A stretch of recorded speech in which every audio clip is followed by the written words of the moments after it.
Who exactly was Balaam? Was this man a genuine prophet sent by God, or simply a greedy individual who told fortunes for money? What made God permit a donkey to gain the ability to speak? And what danger lurked along Balaam's path that required an angel to step in? Throughout this video, we're going to reveal the full account of one of Scripture's most puzzling individuals, starting with his extraordinary meeting with an animal that could talk, all the way to his devastating fall that turned his name into a symbol for spiritual betrayal.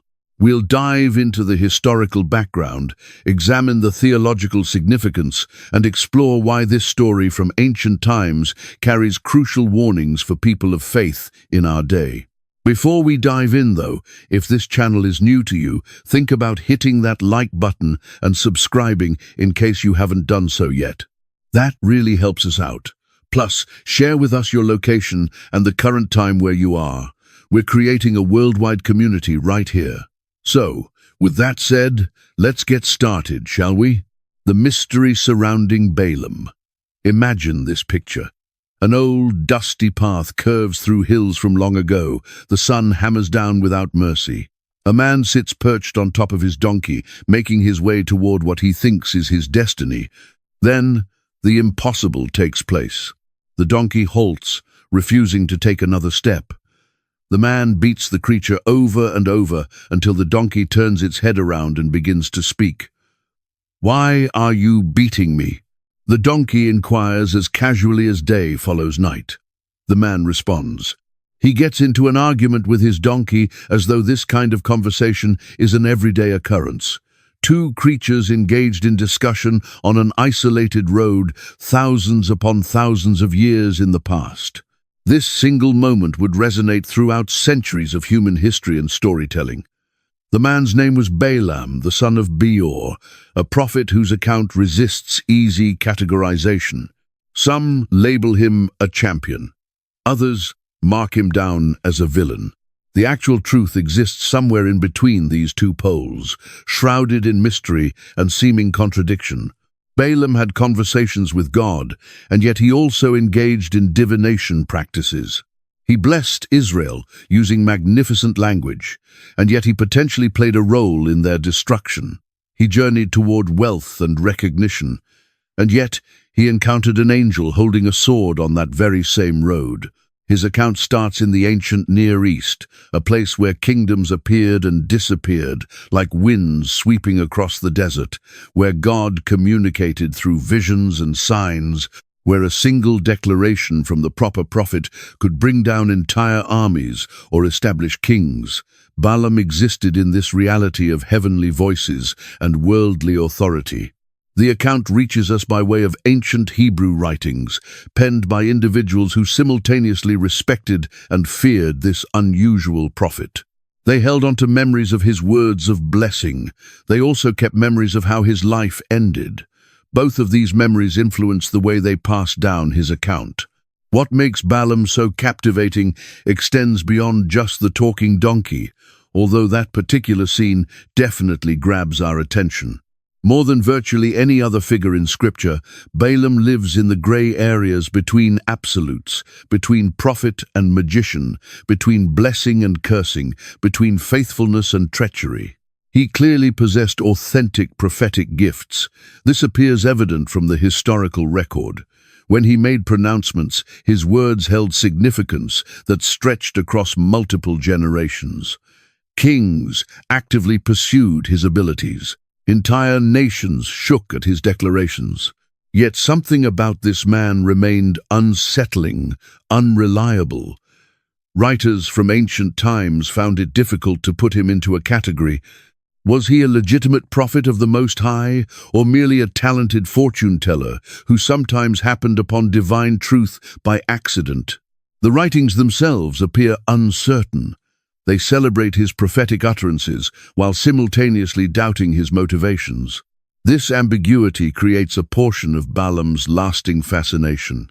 He embodies something we see in our own selves, the potential for both honorable words and dubious behavior, the capability to speak what's true while nursing selfish motivations, the human inclination to attempt serving two masters. His donkey perceives what escapes his notice. An angel stands in their way, sword unsheathed and prepared. The creature rescues both of their lives by refusing to obey. Meanwhile, the prophet stays blind to the immediate threat while making claims about seeing into the far-off future. The irony cuts deeply. Balaam's account plays out with Israel's wilderness journey as the background. 40 years spent living in the desert had turned the Hebrew tribes into a powerful force. They moved toward the edges of inhabited territories. Their reputation traveled ahead of them. Accounts of victories that seemed miraculous, of captured cities and vanquished armies. This reputation filled the kings of Canaan with dread. None felt more terror than Balak, the ruler of Moab. He observed Israel's approach with mounting fear. Solutions involving military might appeared inadequate, so he shifted to spiritual combat. He called for the most well-known curse speaker of that era. Balaam resided far in the northern regions, in Pethor beside the Euphrates River. His fame had reached throughout the entire region. Kings brought him into their councils before engaging in battles. Merchants requested his blessing prior to undertaking long trips. His words held the power to create or destroy fortunes. The distance traveled by Balak's messengers speaks volumes about Balaam's standing. Hundreds of miles over perilous lands, passing through deserts and kingdoms filled with enemies, all to obtain the services of a single individual. This kind of investment indicates remarkable faith in his powers. Yet, when the prophet at last made it to Moab, everything went completely wrong. Rather than cursing Israel, he pronounced blessings over them. Rather than weakening their determination, he boosted their confidence. Rather than advancing his client's agenda, he served a calling that came from above. The account brings up questions that continue to puzzle those who read it today. Is it possible for someone to declare God's truth while holding on to impure intentions? Does divine inspiration demand personal holiness? Can prophecy flow through vessels that are flawed? Balaam's account points toward complicated responses. He shows us that God's intentions can operate through channels we wouldn't expect, that truth can emerge from places that surprise us, that human frailty doesn't necessarily remove someone from divine assignment. At the same time, his account cautions against taking divine favor for granted, against viewing sacred gifts as things we personally own, against believing that spiritual capabilities automatically mean spiritual growth. These concepts resonate across different cultures and through the centuries. Each new generation uncovers fresh layers within Balaam's account. New cautions, new revelations, new inquiries about how divine calling and human character relate to each other.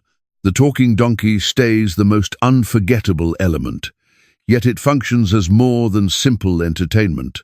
The animal's speech uncovers deeper truths regarding perception and understanding, regarding who actually sees with clarity, regarding the surprising places divine revelation can come from. As we start this exploration through Balaam's complete account, we step into a reality both strange and recognizable, ancient traditions and timeless human behavior, heavenly interventions and earthly power struggles, sacred assignments and personal drives. The road toward Moab lies before us. During this journey, we'll come across more than simply a prophet and his donkey.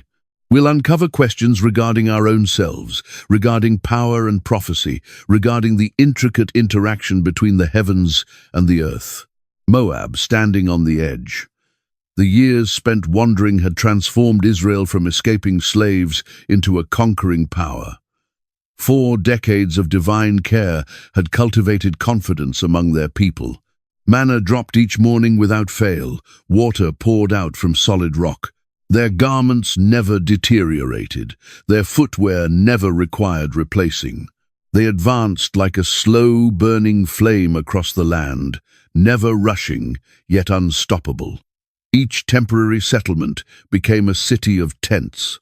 Each move marked another step closer to the inheritance they'd been promised. The desert had served as their instructor. Difficulty had served as their coach. News of their victories traveled before them like thunder announcing lightning. The crushing defeat of the Amorite kings, Sihon and Og, had sent shockwaves across the entire region. These weren't minor skirmishes between tribes. These were total conquests of kingdoms that had been established for generations. Sihon had governed from Heshbon with ruthless control. His lands extended across the productive plateau to the east of the Jordan River. His military forces had never experienced defeat until Israel showed up at his territory, asking for safe passage. His refusal triggered his complete downfall. The battle unfolded with speed and decisiveness. Sihon's veteran soldiers collapsed before these wanderers from the desert. His cities threw open their gates in surrender. His entire kingdom fell into Israel's possession within a matter of days. Og of Bashan followed an identical pattern. This king of enormous size ruled over 60 cities with strong fortifications. His bed was constructed from iron, measuring 13 feet in length.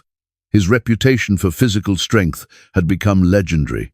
Yet, even he fell when Israel advanced. These victories created a new reality throughout the ancient Near East. Israel had stopped being merely a wandering tribe. They had evolved into a regional force. Their God had stopped being merely a deity of the wilderness. He had demonstrated his strength in combat against kingdoms that had been long established. King Balak of Moab observed these developments with increasing dread.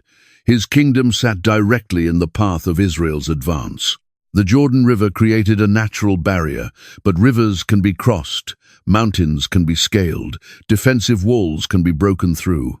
Moab traced its family line back to Lot, the nephew of Abraham. This link made them distant relatives of Israel. Yet family connections seldom stopped ancient wars. If anything, these kinds of relationships frequently made conflicts more intense. The Moabites had constructed their civilization along the eastern coastline of the Dead Sea. Their lands stretched over productive highlands and lowland areas. They maintained control of crucial trade pathways connecting Egypt and Mesopotamia. Their cities prospered thanks to business and farming. Balak had taken over a stable kingdom from those who ruled before him. His citizens experienced prosperity and relative stability. His military forces kept order across his lands. His treasure rooms contained adequate gold and silver for any crisis. But observing Israel's approach transformed everything. Military experts provided no encouraging evaluations. Their armies couldn't compete with Israel's warriors, who'd been tested in battle. Their defensive structures wouldn't stand against enemies who possessed divine help. Diplomatic options appeared just as futile. Israel demonstrated no interest in bargaining. They hadn't pursued treaties with Sihon or with Og. They had simply demanded passage and seized what they desired when they met with refusal. Economic rewards held no attraction either. Israel transported their own supplies. They required no commercial deals or business arrangements. They wanted land for lasting settlement, not short-term benefits. This left Balak confronting an impossible predicament. Conventional responses to military dangers had proven worthless. His kingdom owned no weapons that worked against enemies with divine backing. His partners provided no substantial assistance. The mental strain was tremendous. Each sunrise brought Israel nearer to his territory. Each sunset discovered them camped closer still to his cities. Their cooking fires covered the landscape like stars that had fallen to the ground. Moabite observers reported the identical scene night after night, thousands upon thousands of tents positioned in flawless order. Smoke ascending from innumerable cooking fires. The noise of voices drifting across the valleys. A nation in motion. Sleep proved difficult for Balak and those who advised him. How do you mount a defense against an army that appears never to take casualties? How do you bargain with people who assert divine support for every single demand? How do you keep spirits up when defeat appears unavoidable? The king's advisors buzzed with frantic proposals. Some counselors pushed for immediate escape. Better to leave the kingdom behind than face guaranteed annihilation. Others advised preemptive capitulation. Perhaps voluntary submission would result in more favorable conditions than armed resistance. A handful of courageous voices proposed military engagement. Attack first, while Israel stayed camped beyond the border. Exploit Moab's familiarity with the local landscape to gain advantage. Force them to pay a heavy price for each mile of territory they conquer. But Balak grasped the pointlessness of these approaches. Military strength hadn't rescued Sihon or Og. Defensive strongholds hadn't shielded their cities. Veteran armies hadn't stopped their defeat. This sense of desperation pushed him toward a different approach. If traditional warfare couldn't halt Israel, perhaps warfare on the spiritual level could. If physical weapons showed themselves useless, maybe weapons of a supernatural nature would prove effective. The ancient world acknowledged curses as valid weapons. Properly voiced by the appropriate individual, they could devastate armies more completely than blades. They could introduce sickness, chaos, and fear upon enemies. They could transform guaranteed victory into devastating defeat. But successful cursing demanded special abilities. Not just anyone could speak words that held supernatural force.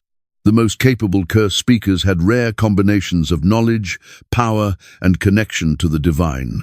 Balak knew about such an individual. His standing extended well beyond Moab's territory. Kings across the region brought him into their deliberations before significant decisions. His blessings resulted in prosperity. His curses resulted in destruction. His name was Balaam, the son of Beor. The choice to call for Balaam embodied both hope and despair. Hope that weapons of a spiritual nature might work where physical ones had not. Despair arising from the lack of superior alternatives. Distance made the plan complicated. Balaam resided in Pethor, near the Euphrates River. The trip would consume weeks, passing through hostile lands. The cost would strain even Moab's financial reserves. Yet, Balak perceived no alternative. Each day spent waiting brought Israel closer to his territory. Each night spent doing nothing increased his people's terror. The moment for partial solutions had ended. He summoned his most reliable messengers, men capable of traveling quickly and speaking with persuasive skill. Men who grasped the seriousness of their assignment. The future of Moab would rest on whether they succeeded. The preparations started right away. Presents worthy of a renowned prophet, gold and silver in great quantity, valuable gemstones and expensive fabrics, everything required to show both respect and urgency. Balak constructed his message with meticulous care. He needed to express desperation without seeming weak, demonstrate respect without appearing inferior, propose generous compensation without implying unlimited wealth. As his messengers got ready for their departure, Balak climbed up to his palace rooftop. The evening illumination showed Israel's cooking fires sparkling far off in the distance. Tomorrow they would be nearer still, the day following nearer yet. Time was running short for Moab. Everything at this point relied on one man's readiness to journey south and speak powerful words against Israel. The destiny of kingdoms balanced on a knife's edge. Introducing Balaam. Far toward the north, past the great curve of the Euphrates River, stood the ancient city of Pethor. Its marketplaces filled with traders from faraway territories. Its temples sheltered priests, claiming knowledge of numerous gods. Its streets rang with the sounds of many languages and cultures. Here resided an individual whose reputation had expanded like waves across the ancient world. Balaam, the son of Beor, fit into that uncommon category of people who appeared to create a bridge between the heavens and the earth. His words held significance beyond their surface meaning. His very presence inspired respect from rulers and common folk equally. The ancient Near East overflowed with diviners, tellers of fortunes, and those who claimed to be prophets. Every city contained its portion of men claiming unusual knowledge of what the divine willed. Most delivered little beyond shrewd guesswork, dressed up in cryptic terminology. They made their living from the gullibility of clients in distress. Balaam was another matter entirely. His prophecies materialized with alarming consistency. His blessings produced concrete outcomes. His curses brought results that frightened even those who doubted. Something about this man went beyond simple human wisdom or gut feelings. He had become proficient in the ancient practices of divination that thrived across Mesopotamia, interpreting omens from how birds flew, reading patterns in drops of oil that had been scattered, discovering messages in the layout of animal organs. These abilities demanded years of training and repetition, yet his capabilities extended past learned methods. When Balaam spoke while gripped by prophetic inspiration, his voice assumed characteristics that caused listeners to shake. His eyes perceived beyond current situations into realities yet to unfold. His words created pictures of happenings still to come. Kings requested his advice prior to major choices. Would this military engagement result in victory or loss? Should this partnership be chased or avoided? Would this harvest turn out plentiful or sparse? Balaam's responses influenced the strategies of entire nations. Merchants brought their questions to him before launching trading expeditions. His blessing might represent the difference between success and financial ruin. A positive word from Balaam unlocked opportunities that stayed closed to everyone else. His recommendation held the significance of divine approval. Ordinary people also discovered their way to his entrance. Worried parents, wanting direction regarding their children's paths. Farmers wishing for reassurance about their plantings. Travelers asking for protection during hazardous journeys. All held the belief that Balaam could shape their futures. This reputation delivered both advantages and difficulties. Clients with wealth offered generous payment for his assistance.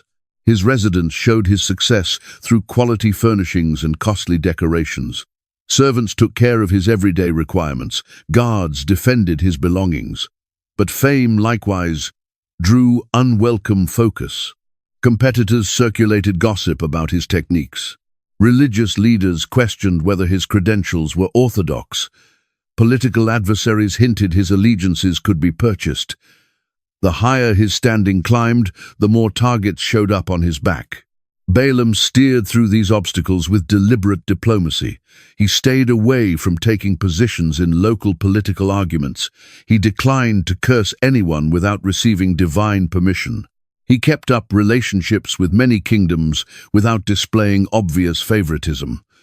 This approach of balance had worked in his favor for decades. His neutral position made him valuable to every party. Kings placed trust in him specifically because he didn't belong solely to any single nation. His foreign background turned into an asset instead of a handicap. The origin of his prophetic powers stayed mysterious even to Balaam's own understanding. He went through visions that arrived without advance notice or request. Voices communicated with him in dreams with total clarity. Knowledge showed up in his mind completely formed, as though positioned there by hands nobody could see. These occurrences resisted straightforward explanation. They didn't match the sequences outlined in divination instruction books. They couldn't be called forth using ritual methods. They came following schedules outside human management. Balaam had learned to identify the distinction between regular intuition and authentic revelation. Genuine prophetic knowledge brought unique characteristics. It felt weightier than human thinking. It required expression using particular words. It produced consequences that extended beyond the instant of speaking. This ability to discern had kept his reputation intact through difficult circumstances. Inferior prophets destroyed themselves by asserting divine inspiration for every passing thought. They spoke too frequently and made too many promises. Their mistakes revealed their false claims. Balaam spoke with greater caution. He waited for undeniable indicators of divine contact. He added qualifiers to his declarations when doubt persisted. He acknowledged the boundaries of his knowledge instead of fabricating responses. This honesty strengthened rather than weakened his believability. His living situation showed his unusual standing. The house filled a prominent spot near Pethor's center. Its design mixed local styles with influences from abroad. Visitors from numerous cultures felt at ease inside its walls. A library held scrolls and tablets from different traditions. Egyptian writings about wisdom sat next to Babylonian texts about omens. Hittite diplomatic letters occupied shelves alongside Canaanite religious poetry. Balaam examined all these traditions without pledging himself exclusively to any single one. His household workers came from various ethnic origins. This variety reflected both his worldly perspective and practical requirements. Different languages and traditions needed servants capable of handling diverse cultural standards. Balaam kept up written communication with peers across the region. Letters came in regularly from other diviners, priests, and advisors to courts.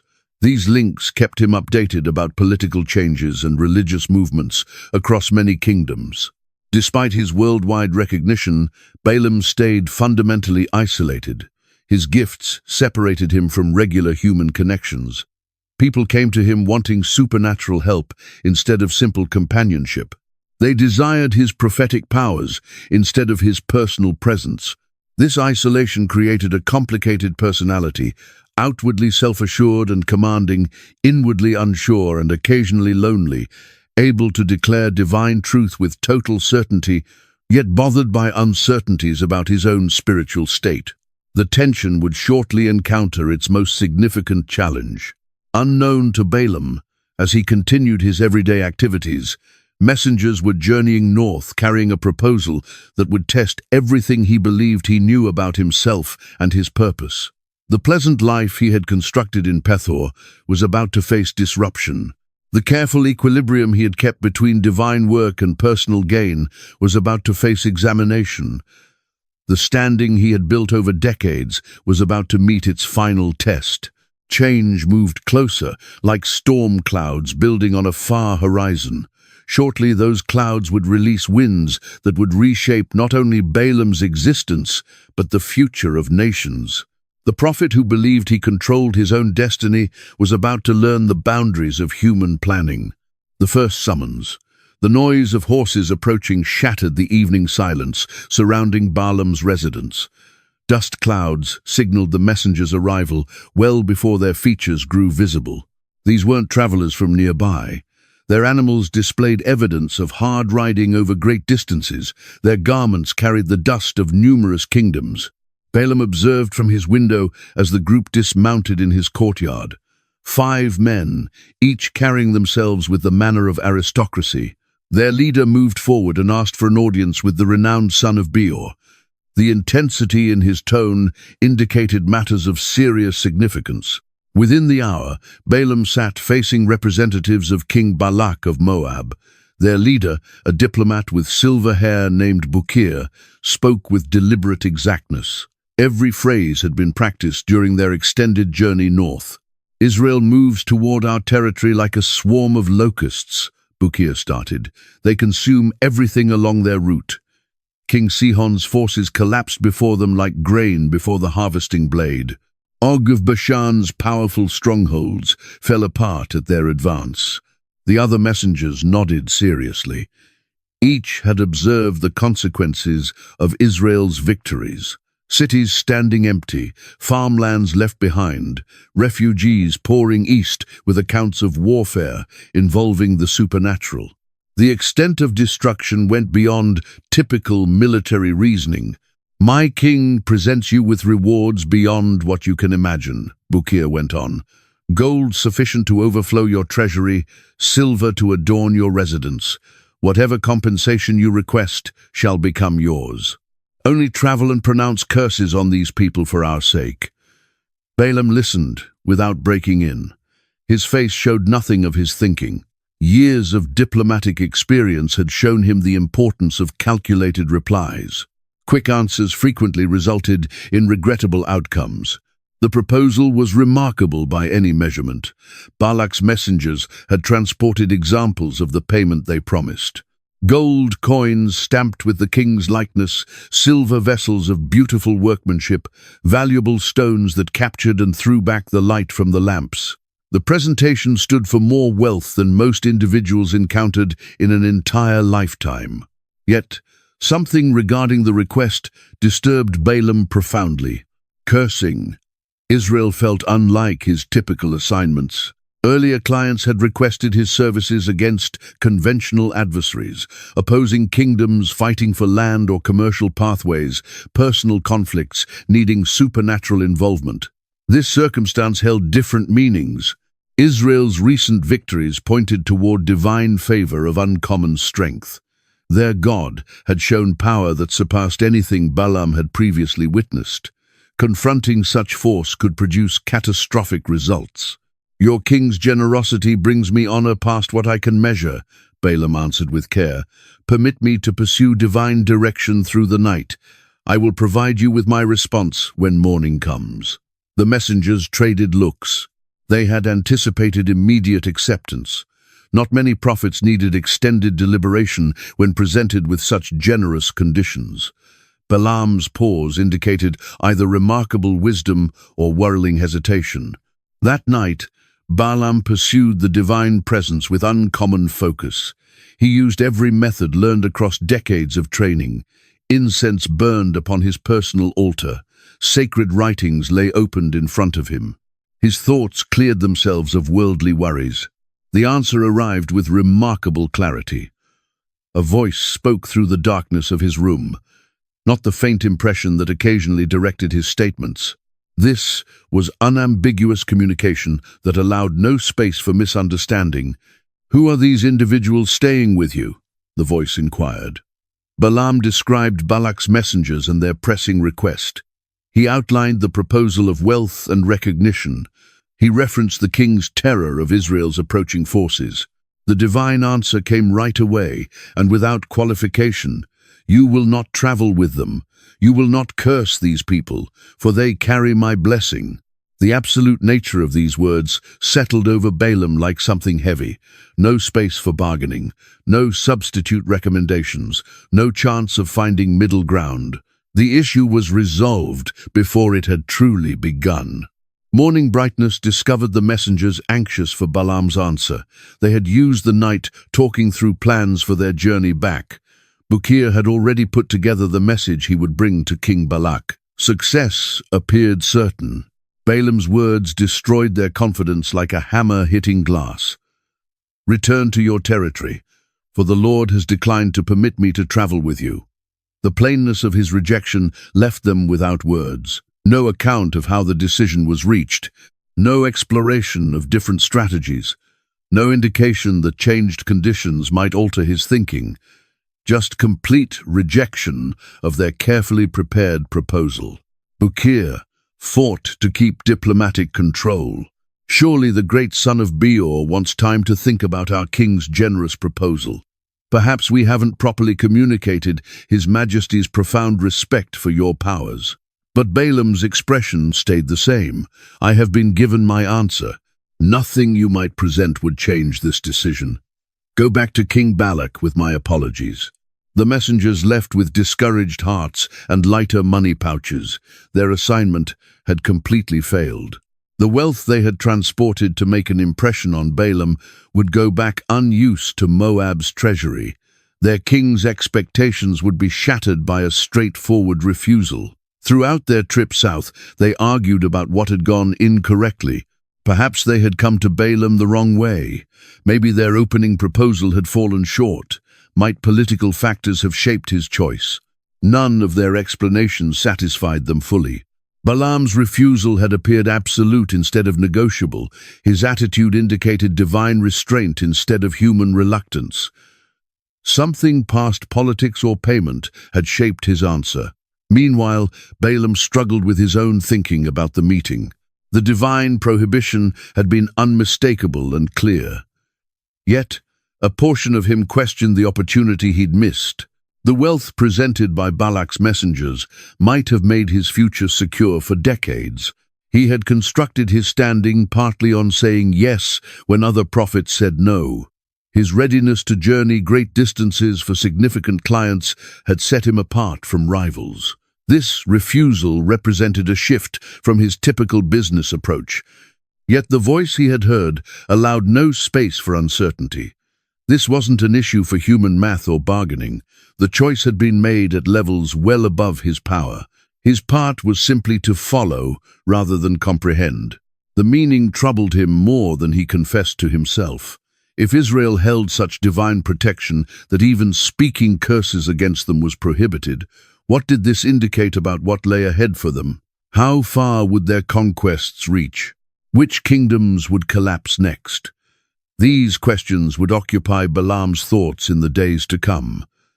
The comfortable certainties of his settled life had been shaken by one night's divine communication. He had caught a glimpse of powers and intentions beyond his typical range of experience. The first summons had met with refusal, but Balaam sensed this wasn't the conclusion of the situation. Kings in desperate straits seldom took initial rejections with grace. Balak would probably attempt again with different messengers or superior proposals. When that moment arrived, Balaam questioned if his determination would stay as solid as his first refusal. The voice had been unambiguous about this specific request. But what if situations shifted? What if the conditions grew more appealing? What if the divine will showed more flexibility than it initially seemed? These questions would shortly get their responses. The road toward Moab extended before him like a test of his character. His decisions in the approaching days would shape not only his personal destiny, but the fate of nations. The second embassy. King Balak got his messenger's report with the rage of someone watching his kingdom disappear. The plain refusal wounded deeper than detailed explanations might have. Balaam hadn't even treated their proposal with thorough consideration. He had dismissed them like ordinary beggars. But desperation creates persistence. As Israel's cooking fires increased in brightness each night along his territory, Balak's resolve grew stronger instead of fading. If regular messengers couldn't convince the prophet, perhaps remarkable ones could accomplish success. The second embassy would surpass the first in every way that could be measured. Rather than 5 officials, Balak chose 12. Each possessed rank above those who had journeyed earlier. Their names inspired respect across the region. Their attendance would show how serious Moab's predicament was. Prince Zimri would guide this group. As Balak's oldest son, his participation communicated royal desperation. No king dispatched his heir on diplomatic assignments unless the kingdom's continuation hung in question. Zimri's attendance would express urgency more powerfully than any language. The presents traveling with this embassy made those carried by the first messengers seem small. Camel caravans transported treasures fit for temple donations, golden vessels made by expert craftsmen, silver decorations that captured sunlight like imprisoned stars, uncommon spices valuable beyond measure. Balak put together his message with painstaking attention. Each phrase received careful weighing for greatest effect. Every point was shaped to attract different parts of Balaam's nature. The letter turned into a work of art in diplomatic persuasion. "Let nothing stop you from traveling to me," the message stated. "I will certainly grant you tremendous honor, and whatever you request from me, I will accomplish. Travel here and curse these people on my behalf." The promise took your breath away in its range. "Whatever you request from me, I will accomplish." Balak was presenting Balaam partnership in ruling Moab. The prophet could set his own conditions and expect instant agreement. The trip north moved forward with speed never before seen. Fresh horses stood waiting at consistent intervals. Local governors got orders to supply every form of help. The group advanced like wind over the terrain, pushed by royal urgency. Balaam observed their approach with conflicting emotions. He had expected Balak to make another attempt, but not with such overpowering force. The magnitude of this embassy pointed to desperation bordering on terror. 12 princes didn't journey hundreds of miles for informal discussion. Prince Zimri delivered his father's message with all the formality appropriate for a document of state. The other aristocrats positioned themselves in official rows behind him. Their simple presence changed Balaam's humble courtyard into something like a throne room. The new proposal exceeded anything Balaam had previously received.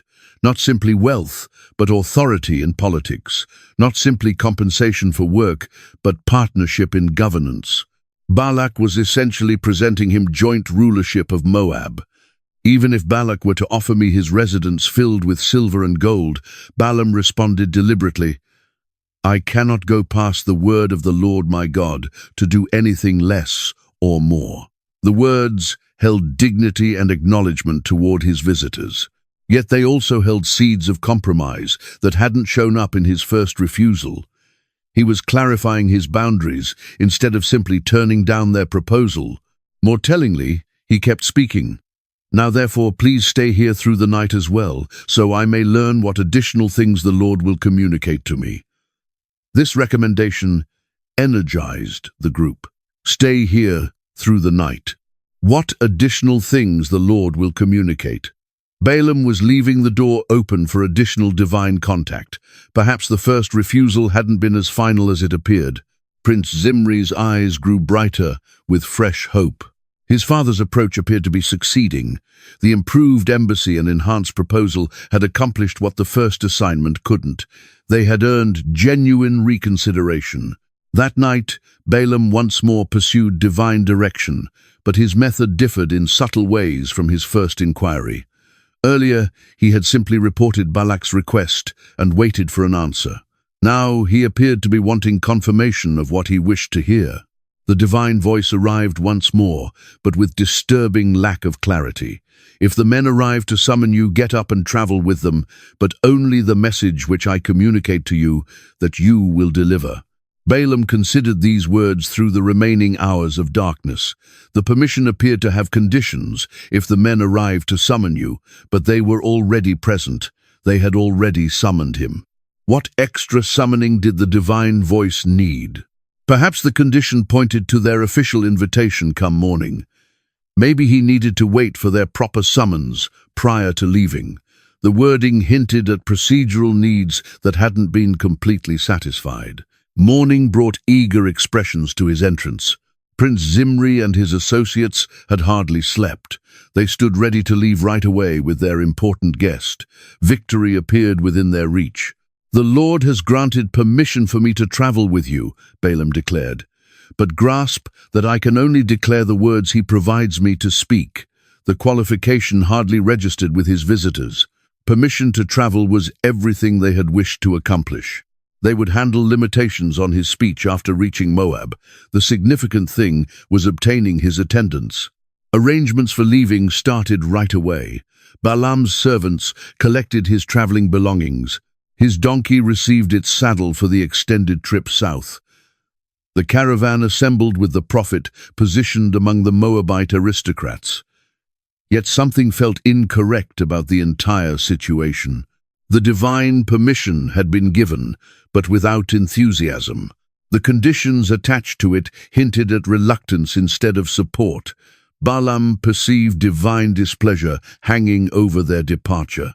He set these worries aside as the caravan started advancing. Perhaps his discomfort came from departing his pleasant home for an uncertain trip. Maybe the divine limitations showed needed caution instead of basic opposition. The roads extended ahead through territory he knew. Balaam had journeyed these routes numerous times on different assignments. The markers were familiar, the distances were known. The trip should move forward without difficulty. But as they rode south in Moab's direction, Balaam couldn't remove the sensation that he was crossing more than geographical lines. Something about this trip felt unlike his earlier travels. The pressure of divine focus pressed upon him with unusual force. Behind them, Pethor disappeared into the distance. Ahead, Moab waited with its desperate king and impossible hopes. Between these locations lay a road that would test everything Balaam believed he grasped about prophecy, obedience, and the complicated relationship between divine purpose and human drive. The second embassy had succeeded, where the first had not. But success in convincing Balaam to journey might turn out quite different from success in reaching Balak's final objectives. The trip ahead would show whether divine permission and royal hopes could live together peacefully. The angel in the road. The morning sun threw extended shadows over the terrain as Balaam's caravan made its way south in Moab's direction. The prophet rode his reliable donkey, a solid animal that had transported him safely on innumerable trips.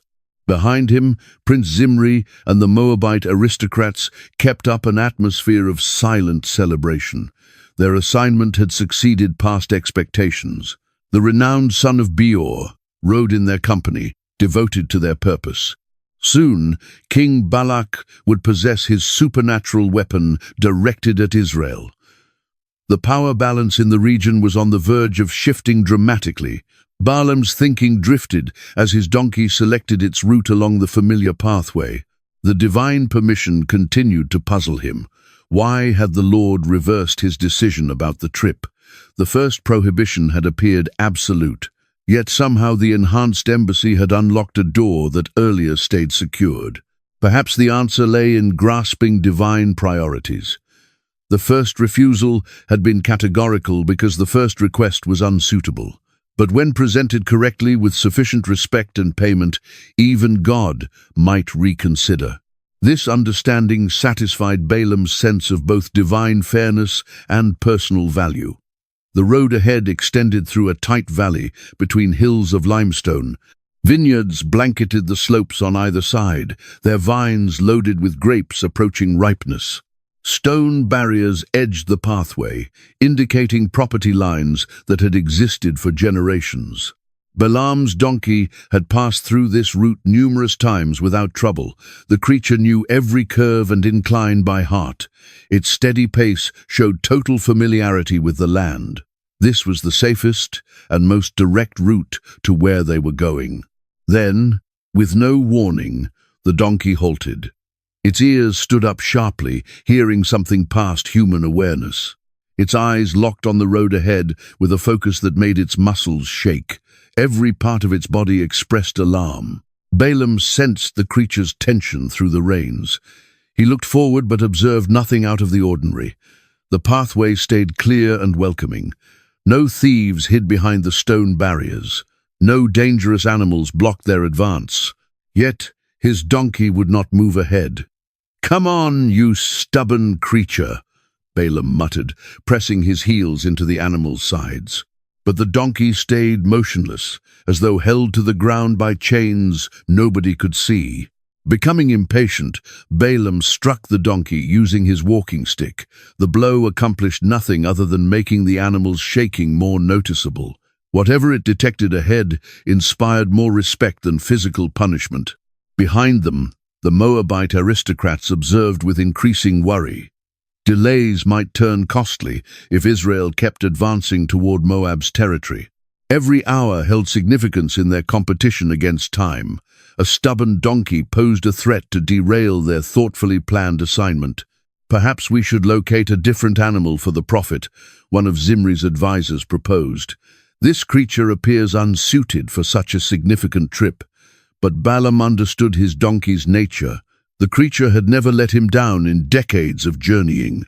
Its reluctance must have some reason past simple stubbornness. Something ahead held its focus with unusual strength. The prophet got down and came to his donkey's head. He spoke in calming tones while checking the creature for indications of harm or sickness. Everything looked normal, other than the animal's locked stare at the empty path ahead. "What do you perceive, old companion?" Balaam whispered. But the donkey provided no account for its actions. It simply stood frozen, every nerve alert to a threat that stayed invisible to human perception. The standoff went on for several minutes. Balaam alternated between coaxing and ordering. The Moabite aristocrats became progressively more agitated. Time was disappearing while they dealt with what appeared to be an irrational creature. At last, the donkey started moving once more. But rather than moving straight forward, it turned sharply toward the right. It pressed up against the stone barrier so tightly that Balaam's foot rubbed against the rough limestone. The creature appeared frantic to avoid whatever filled the center of the pathway. "Control your creature, prophet," Prince Zimri called out with mounting frustration. "We cannot afford these setbacks." Balaam felt embarrassed by his donkey's strange actions. The creature had never behaved this manner before. Its standing for dependability had been one of the reasons he favored it over horses for extended trips.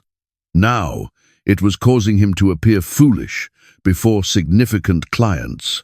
He struck the donkey once more, with greater force this time. The creature flinched, but kept up its strange sideways advance along the barrier. Its breathing had grown difficult, as though great effort was needed to keep advancing. The pathway ahead grew narrower still as the stone barriers closed in from either side. Here, there existed no space for sideways movement. The donkey would have to move straight forward or halt completely. Balaam felt confident this would settle whatever unusual behavior had taken over his animal. But as they came to the narrow section, the donkey's distress increased dramatically. Its eyes rolled white with fear. Foam showed up around its bit. Its whole body shook as though gripped by fever or insanity. Then, in the most narrow portion of the passage, the creature simply fell. It folded its legs underneath itself and dropped to the ground like a deflating water container. No amount of urging could make it stand. It lay in the dust, shaking and breathing hard. This exceeded Balaam's patience. His standing was suffering in front of these significant witnesses. His professional image was being damaged by what appeared to be a deranged creature. The careful reputation he had built over decades was falling apart because of a donkey's unexplainable actions. He lifted his walking stick high and brought it down across the animal's sides with all his power. Once, twice, 3 times. Each blow rang off the stone barriers like thunder. The donkey cried out in pain, but made no attempt to stand. "Why have you struck me these 3 times?" the donkey inquired in a voice as clear as morning water. The words suspended in the air like visible objects. Every member of the caravan heard them clearly. There was no mistaking what had taken place. The donkey had spoken with complete clarity in the common language of the region.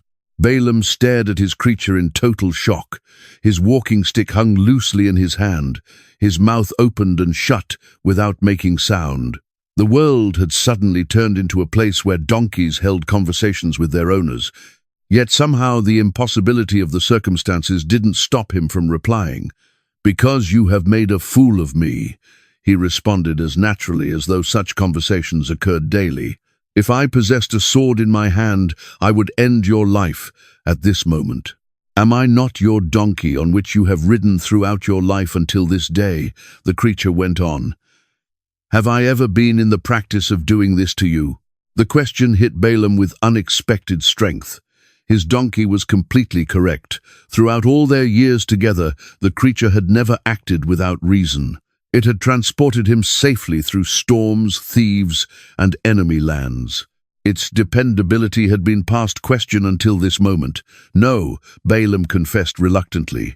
The response came automatically, pulled by the logic of the donkey's reasoning instead of conscious choice. Then something shifted in Balaam's sight, as though scales dropped from his vision. The empty road ahead was no longer empty. A figure stood blocking their route, with a presence that clarified everything that had occurred. An angel of the Lord filled the tight passage between the barriers, not the gentle, ethereal being of artistic imagination. This was a warrior of heaven, awesome in his beauty and strength. His sword was unsheathed and ready, its blade throwing back light that appeared to originate from inside the metal itself. The angel's eyes blazed with divine power. His posture expressed both judgment and mercy, held in perfect equilibrium. He had been standing there all along, invisible to human awareness, but plainly visible to the donkey's more sensitive perception. Balaam collapsed on his face in front of the heavenly messenger. The stick that had beaten his faithful creature dropped from hands that had lost their strength. All his prophetic experience had not readied him for this direct meeting with divine judgment. "Why have you struck your donkey these 3 times?" the angel inquired. His voice held the weight of absolute power. "Look, I have come out to stand against you because your path is perverted before me." The words sliced through Balaam's awareness like a blade through silk. "Perverted before me." His trip toward wealth and recognition was being judged as fundamentally incorrect. The divine permission he believed he had received was being shown as something far more complicated. "The donkey saw me and turned aside from me these 3 times, the angel went on. "If she had not turned aside from me, surely I would have ended your life by this moment and let her live." The meaning staggered Balaam. His faithful creature had rescued his life through what appeared to be disobedience. The very actions that had caused him frustration and embarrassment turned out to be the most sensible reaction to what they were facing. The donkey had perceived things clearly while he had remained completely blind. "I have sinned," Balaam admitted, keeping his face pressed down against the dusty road. "For I did not realize you were standing in the way to oppose me. Now, if this displeases you, I will go back." The offer sprang from a genuine acknowledgement of his mistake. He had been so consumed by thoughts of the honor and riches waiting for him in Moab that he had completely missed the divine resistance to his trip. His donkey had shown greater wisdom than its owner. But the angel's words caught him off guard. "Go with the men, but speak only the word that I tell you to speak." He was permitted to continue, yet with complete restrictions on what he could say. Balaam was allowed to proceed toward Moab, but solely as a vessel for divine messages. His personal plans would find no place in what lay ahead. The angel disappeared just as abruptly as he had come. The road before them became empty again. However, everything had shifted during those brief moments of divine encounter. Balaam rose up from the dust, a changed man from the one who had collapsed there. His donkey struggled back to its feet, no longer shaking with fear. The loyal animal gazed at its master with eyes that seemed to contain both pardon and comprehension. Their bond had been permanently transformed by the conversation they had shared. The Moabite nobles observed in shocked silence. They had witnessed dialogues between prophets and beasts. They had seen their guide throw himself down before what appeared to be empty air. They had heard confessions of wrongdoing where no obvious offense had taken place. Prince Zimri interrupted the quiet with careful words. "Are you capable of continuing, great prophet? We still have a considerable distance to travel before we arrive at my father's kingdom." Balaam gave a slow nod as he climbed back onto his donkey, but his eagerness for the journey had been fundamentally changed. He was no longer heading toward opportunity and promotion. He was walking into a divine meeting whose result remained concealed from human comprehension. The caravan continued its journey southward, but the road ahead felt different now. What had started as a trip toward wealth and recognition had transformed into something far more weighty. Balaam rode toward Moab, bearing divine limitations that would influence everything he uttered and did in the coming days. Behind them, the narrow pass returned to its ordinary state. Yet the memory of angelic presence would haunt that section of road for all time, a location where heaven and earth had met, where a donkey's insight had surpassed human understanding, where a prophet had discovered that his calling was larger and more perilous than he had ever conceived. The talking donkey, the impossible, had become real on a dusty road flanked by limestone walls. A donkey had spoken with human speech, holding a rational conversation with its master. The laws of nature had bent to serve divine intention. The line between animal and human had briefly dissolved. Balaam stared at his mount with fresh eyes. This was no common beast of burden. The creature that had transported him faithfully for years possessed depths of awareness that exceeded his own. It had seen an angel where he saw nothing. It had detected danger where he noticed only opportunity. The donkey's initial words still rang in his memory. "Why have you struck me these 3 times?" Not random noises one might expect from a magically enabled animal. This was clear speech that addressed particular actions with logical accuracy. Even more extraordinary was the donkey's reasoned defense. "Am I not your donkey, on which you have ridden all your life until this day? Have I ever been in the habit of doing this to you?" The animal had pointed to their shared history as proof of its dependability. This wasn't mindless repetition of human speech. The donkey showed reasoning capability that constructed arguments from evidence. It built logical justifications of its conduct. It participated in dialogue rather than merely producing sounds resembling words. The implications disturbed Balaam profoundly.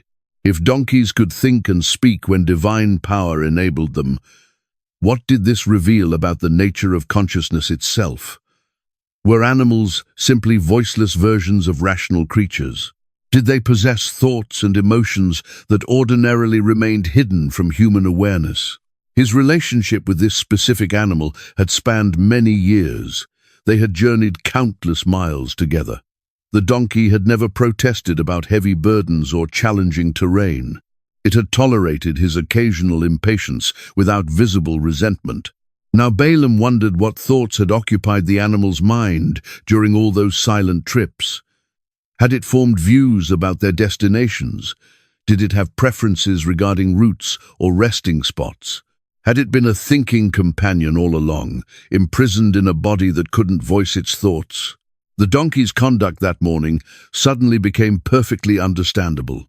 Confronted with an armed angel blocking the road, the animal had attempted every possible method to prevent disaster. First, it had simply halted, hoping its master would detect the danger. When that didn't work, it had pressed against the wall, trying to squeeze past the threat. Finally, cornered in the narrow passage with no space for movement, the donkey had collapsed. This wasn't obstinacy or insanity. It was the frantic action of a thinking being, attempting to avert a catastrophe that only it could perceive.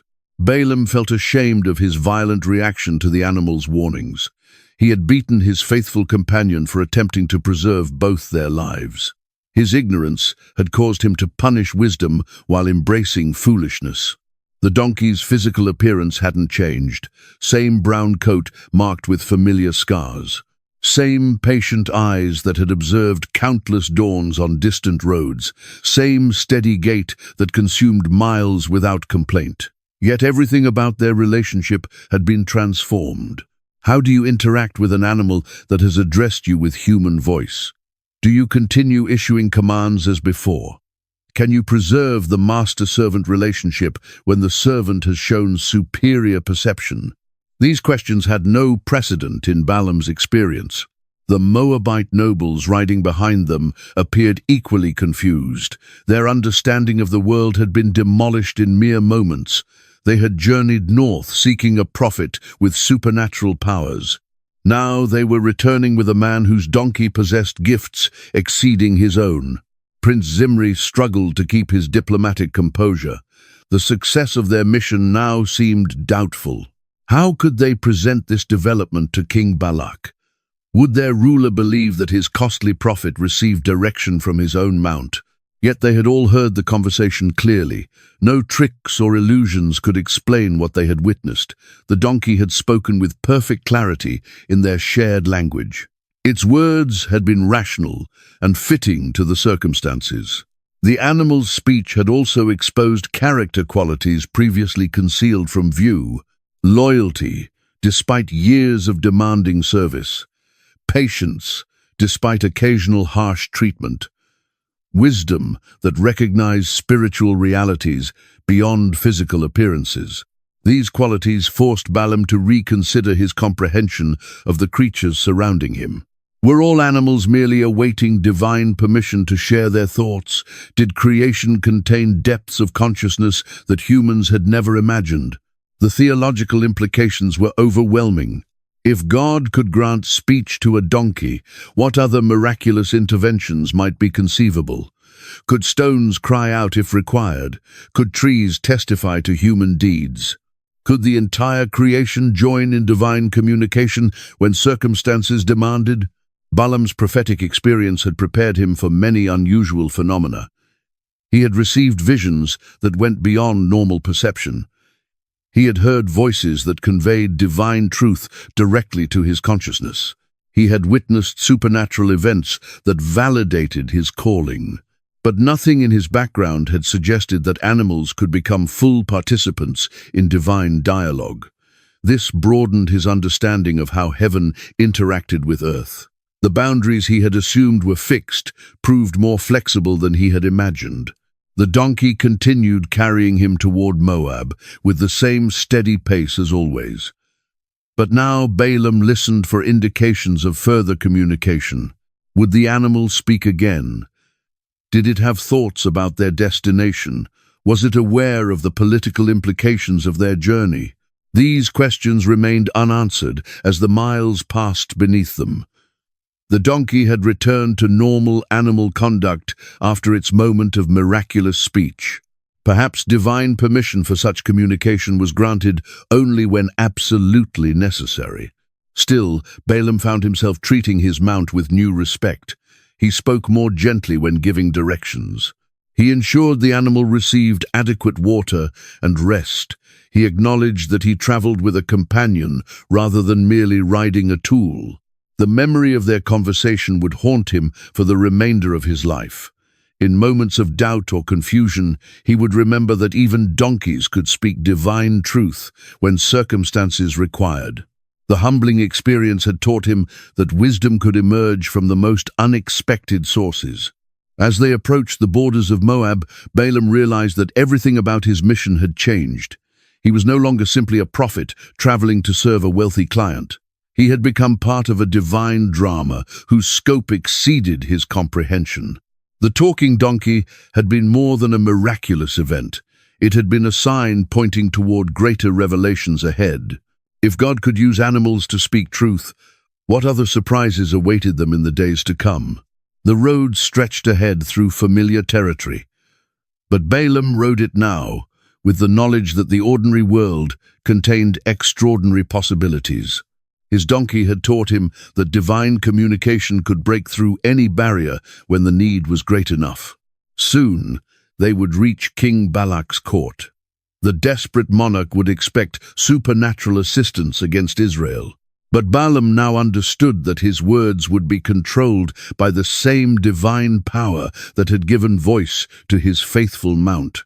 The greatest conversation of his journey was over, but it had prepared him for even greater challenges ahead.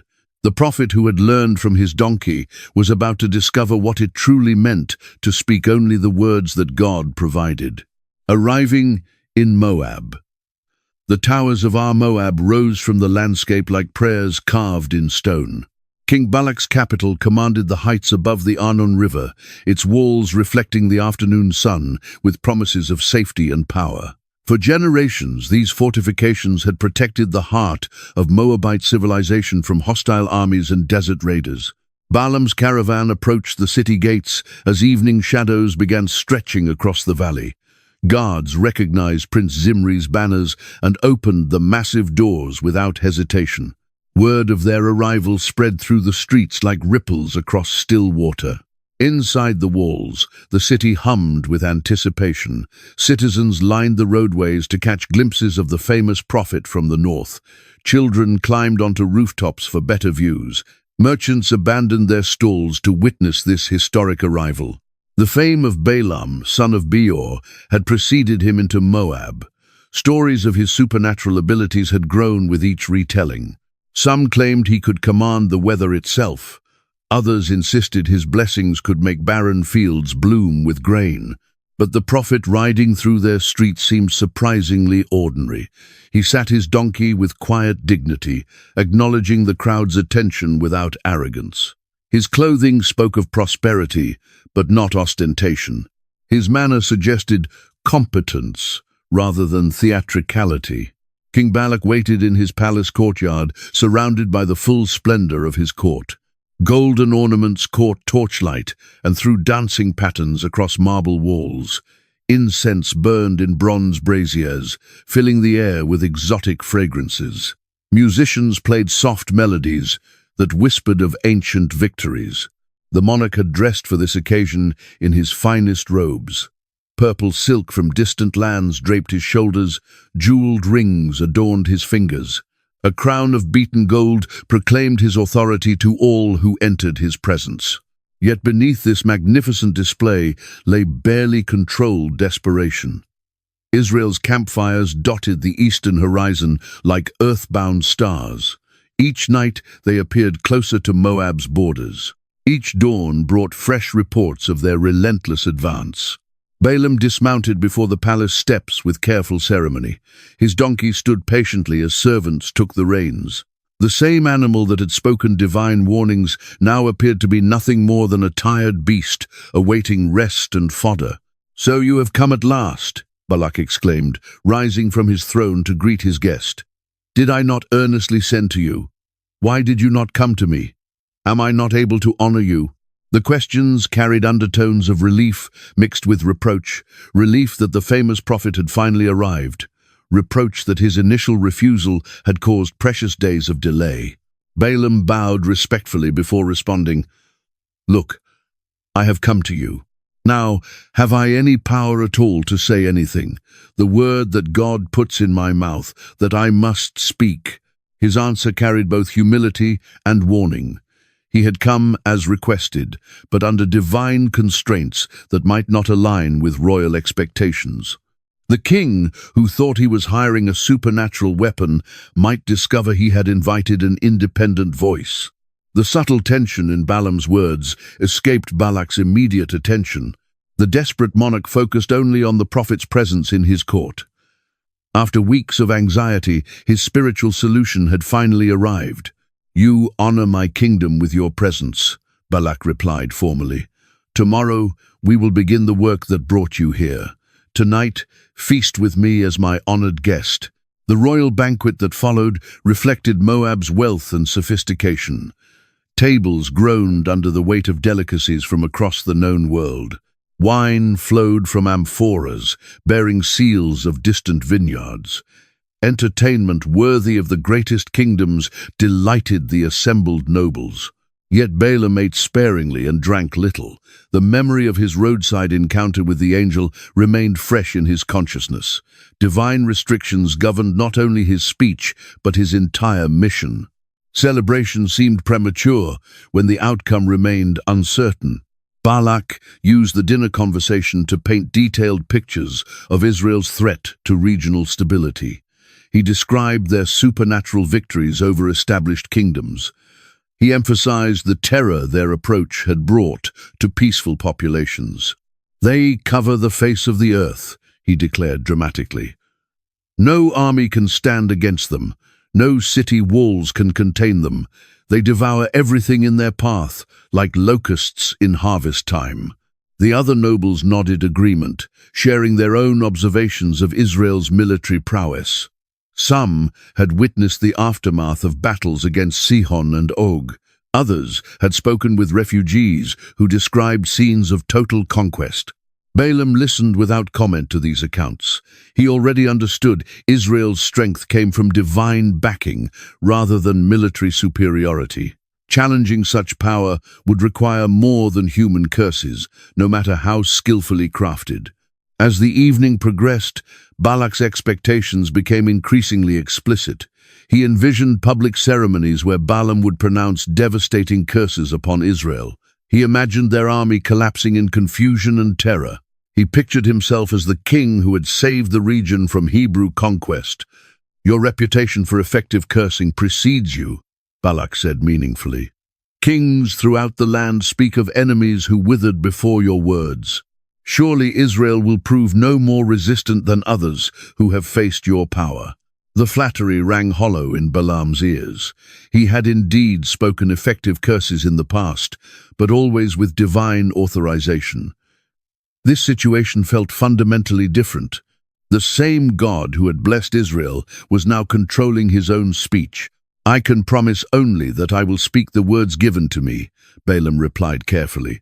The source of those words lies beyond my control or yours. His qualification troubled some of the courtiers.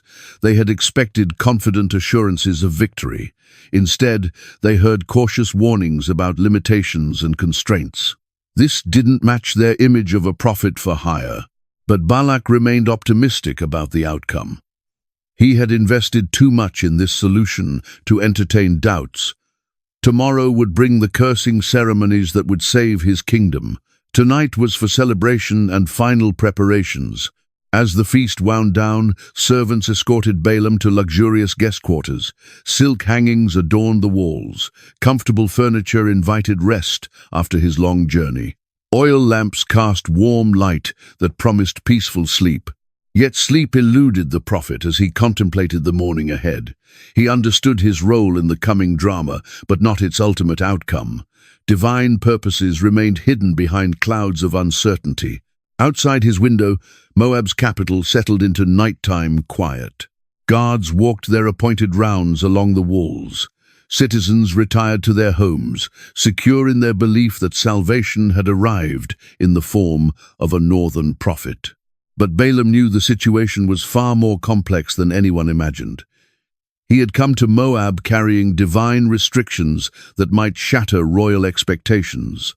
The words he would speak tomorrow could determine the fate of nations.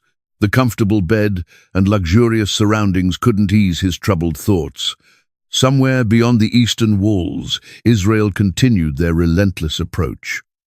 Soon he would stand before them as Moab's spiritual champion, armed only with whatever words God chose to place in his mouth.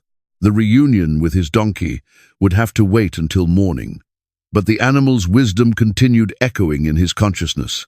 Sometimes the most faithful servants were those who refused to obey commands that led toward destruction. Tomorrow would test whether Balaam had learned the lessons his donkey had tried to teach him on the road to Moab. The talking animal had saved his life through apparent disobedience. Perhaps he too would need to disappoint earthly masters in order to serve heavenly purposes. The night deepened around the royal city. But dawn would bring the first of many surprises for King Balak and his desperate kingdom. The prophet they had hired to curse their enemies was about to demonstrate that divine purposes rarely aligned with human expectations. The first oracle. Dawn painted the eastern sky with soft pastels as King Balak led his royal procession toward the high places of Baal. The king had chosen this sacred site with careful deliberation. Ancient tradition held that curses spoken from such elevated positions carried greater power than those uttered at ground level. Balaam rode beside the monarch, his expression thoughtful and withdrawn. The night had brought him little rest as he wrestled with the implications of his mission. Divine restrictions weighed upon him like invisible chains, limiting his freedom while expanding his responsibility. The procession included Moab's highest officials and most influential priests. Their presence would lend ceremonial weight to the cursing ritual. When word spread of Israel's supernatural defeat, these witnesses would verify the authenticity of Balaam's performance. 7 altars had been prepared according to Balaam's specifications. The number carried sacred significance throughout the ancient world. 7 bulls and 7 rams awaited sacrifice, their selection following precise ritual requirements that the prophet had learned during his years of study. The hilltop commanded magnificent views across the surrounding landscape. To the east, Israel's encampment stretched like a vast city of tents. Smoke from thousands of cooking fires created a haze that softened the morning light. The sight of so many people gathered in one place struck awe into Moabite hearts. "From here you can see them all," Balak declared with satisfaction. "Every tent, every banner, every sign of their presence in our land. Curse them thoroughly from this vantage point, and their power will crumble like clay in the rain." Balaam nodded without enthusiasm. He understood the king's logic, but doubted its effectiveness. Geography had little bearing on divine communication. God's voice reached him equally well from palaces or wilderness camps, mountain tops or valley floors. The sacrificial ritual began with solemn ceremony. Priests moved through prescribed actions with practiced precision. Incense burned on each altar, sending fragrant smoke toward heaven. Blood was sprinkled according to ancient formulas designed to attract divine attention. Throughout these preparations, Balaam remained unusually quiet. His normal practice involved extensive consultation with omens and signs. He would examine animal entrails for hidden messages. He would interpret the patterns of rising smoke. He would seek divine guidance through multiple channels. But this morning felt different. The divine voice that had spoken so clearly on the road to Moab remained silent during the ritual preparations. No visions appeared to guide his words. No supernatural insights illuminated his understanding of the situation. "I will go aside," Balaam finally announced. "Perhaps the Lord will come to meet me. Whatever he shows me, I will tell you." He withdrew to a solitary place beyond earshot of the assembled crowd. Here, away from royal expectations and political pressures, he sought direct communication with the divine source of his prophetic abilities. The response came with startling immediacy. A vision filled his consciousness with images more vivid than physical sight. He saw Israel not as Balak viewed them, a threatening horde of invaders, but as God perceived them, a chosen people fulfilling divine destiny. Words began forming in his mind, but not the words anyone expected to hear. Instead of curses designed to weaken Israel, he found himself composing blessings that would strengthen their resolve and confirm their divine calling. The transformation was so complete that Balaam hardly recognized his own thoughts. The man who had traveled south to serve Moabite interests was becoming a mouthpiece for Israel's God. His professional loyalty was being redirected toward purposes he had never anticipated. When he returned to the waiting crowd, his demeanor had changed dramatically. Gone was the uncertain prophet who had arrived the night before. In his place stood a man filled with supernatural authority, his eyes bright with prophetic fire. The oracle burst forth from him with undeniable power. He spoke of being brought from Aram, from the eastern mountains. He asked rhetorical questions that echoed across the hilltop. "How shall I curse whom God has not cursed? How shall I denounce whom the Lord has not denounced?" He described Israel from the perspective of the rocks and hills, a people dwelling alone, not reckoning itself among the nations. He spoke of their numbers being like dust, impossible to count.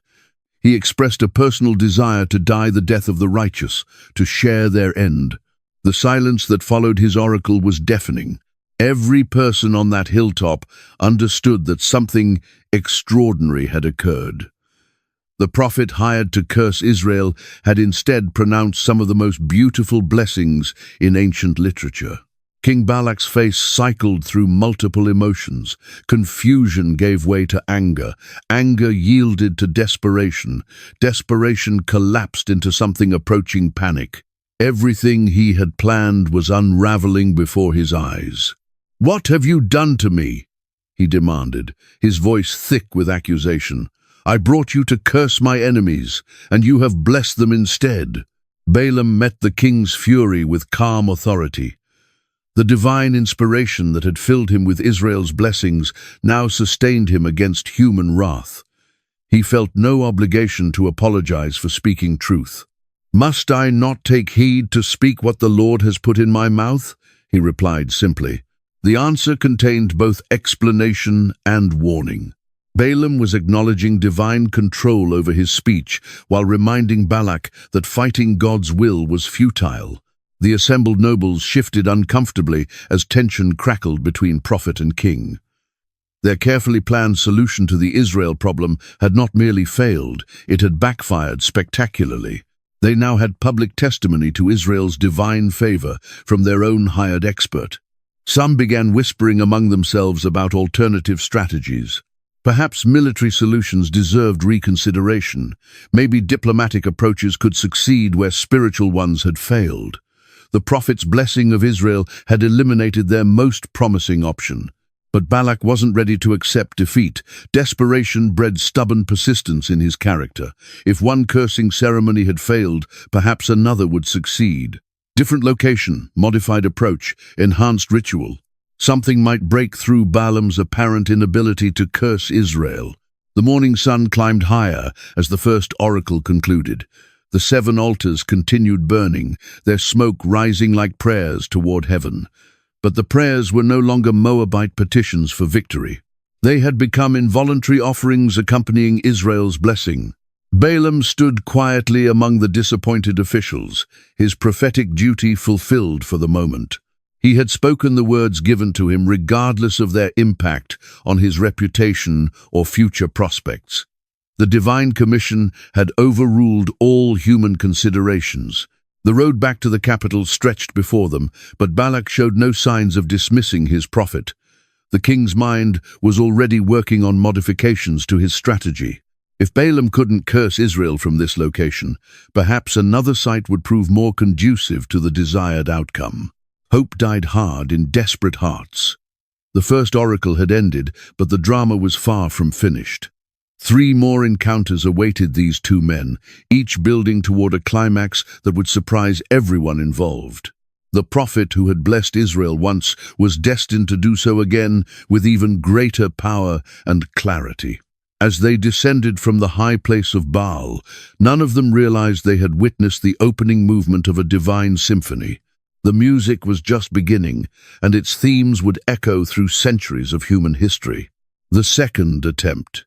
King Balak's mind churned with desperate calculations as the royal procession wound its way down from the high place of Baal.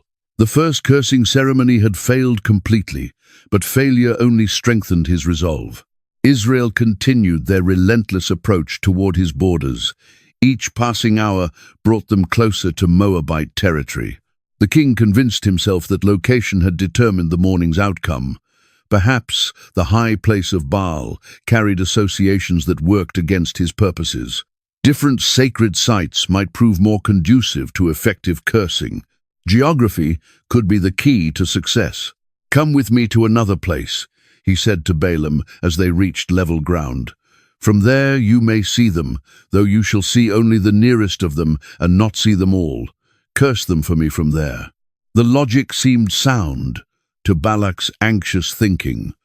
Overwhelming visual evidence of Israel's numbers might have intimidated his prophet. A partial view could reduce psychological pressure while maintaining sufficient target identification for cursing purposes. Balaam listened to these plans without enthusiasm.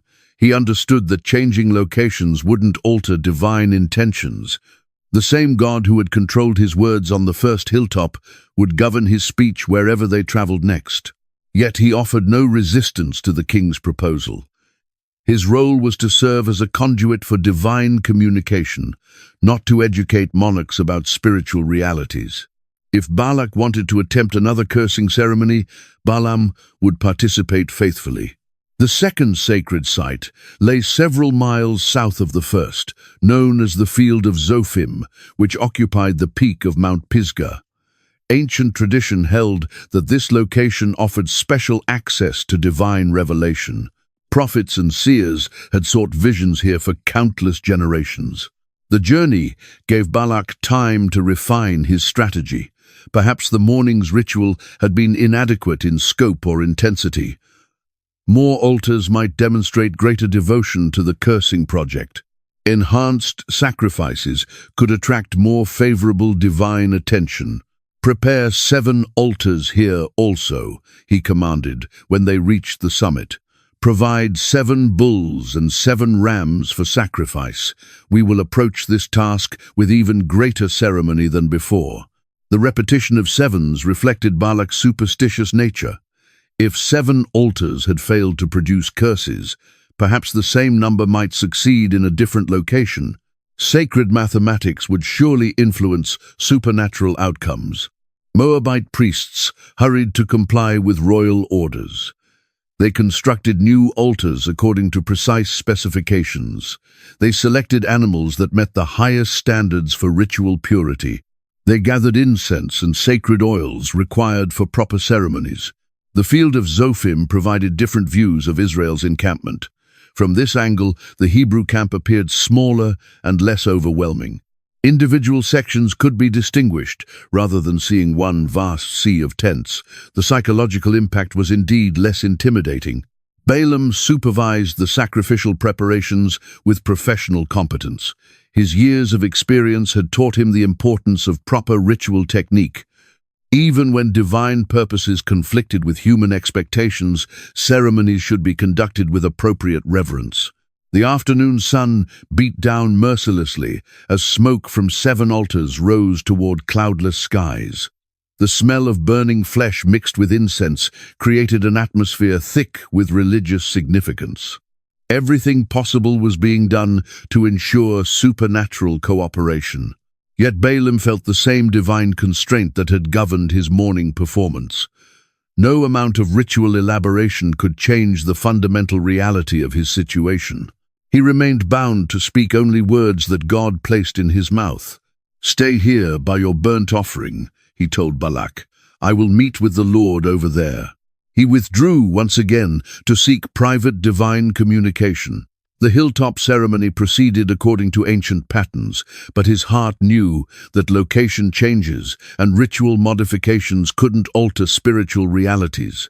The divine response came with the same immediacy he had experienced that morning. Visions filled his consciousness with images of Israel's blessed condition. Words formed in his mind that would further frustrate Moabite expectations while confirming Hebrew destiny. When he returned to the waiting crowd, prophetic authority blazed in his eyes once more. The assembled nobles recognized the signs of genuine inspiration. Whatever message he carried would come directly from supernatural sources. "Rise up, Balak." And here he began with commanding presence. "Listen to me, son of Zippor. God is not a man that he should lie, nor a son of man that he should repent. Has he said, and will he not do? Or has he spoken, and will he not make it good?" These opening words struck at the heart of Balak's strategy. The king had hoped that divine intentions regarding Israel might prove changeable. Perhaps supernatural support for the Hebrew cause could be weakened through proper spiritual manipulation. But Balaam's oracle declared such hopes to be fundamentally misguided. Divine purposes possessed stability that exceeded human understanding. What God had determined regarding Israel's destiny would certainly come to pass. "Behold, I have received a command to bless. He has blessed, and I cannot reverse it." The prophet was explaining his inability to curse Israel in terms that left no room for misunderstanding. Divine blessing upon the Hebrew people had been established beyond human power to alter or reverse. He has not observed iniquity in Jacob, nor has he seen wickedness in Israel. The Lord his God is with him, and the shout of a king is among them. This description of Israel's spiritual condition contradicted everything Balak wanted to hear. Far from being vulnerable to supernatural attack, the Hebrew people enjoyed divine protection of the highest order. Their God dwelt among them as their sovereign ruler. God brings them out of Egypt. He has strength like a wild ox, for there is no sorcery against Jacob, nor any divination against Israel. It now must be said of Jacob and of Israel, "Oh, what God has done!" The implications for Balak's situation were devastating. Not only would cursing Israel prove impossible, but their divine protection extended specifically to magical and supernatural attacks. Sorcery and divination, the very tools Balak was employing, had no power against these people. "Look, a people rises like a lioness and lifts itself up like a lion. It shall not lie down until it devours the prey and drinks the blood of the slain." The final image painted Israel as a predatory force that would consume its enemies completely. Far from being weakened by Balaam's words, they were being declared invincible in their divine calling as conquerors. The silence following the second oracle was even more profound than after the first.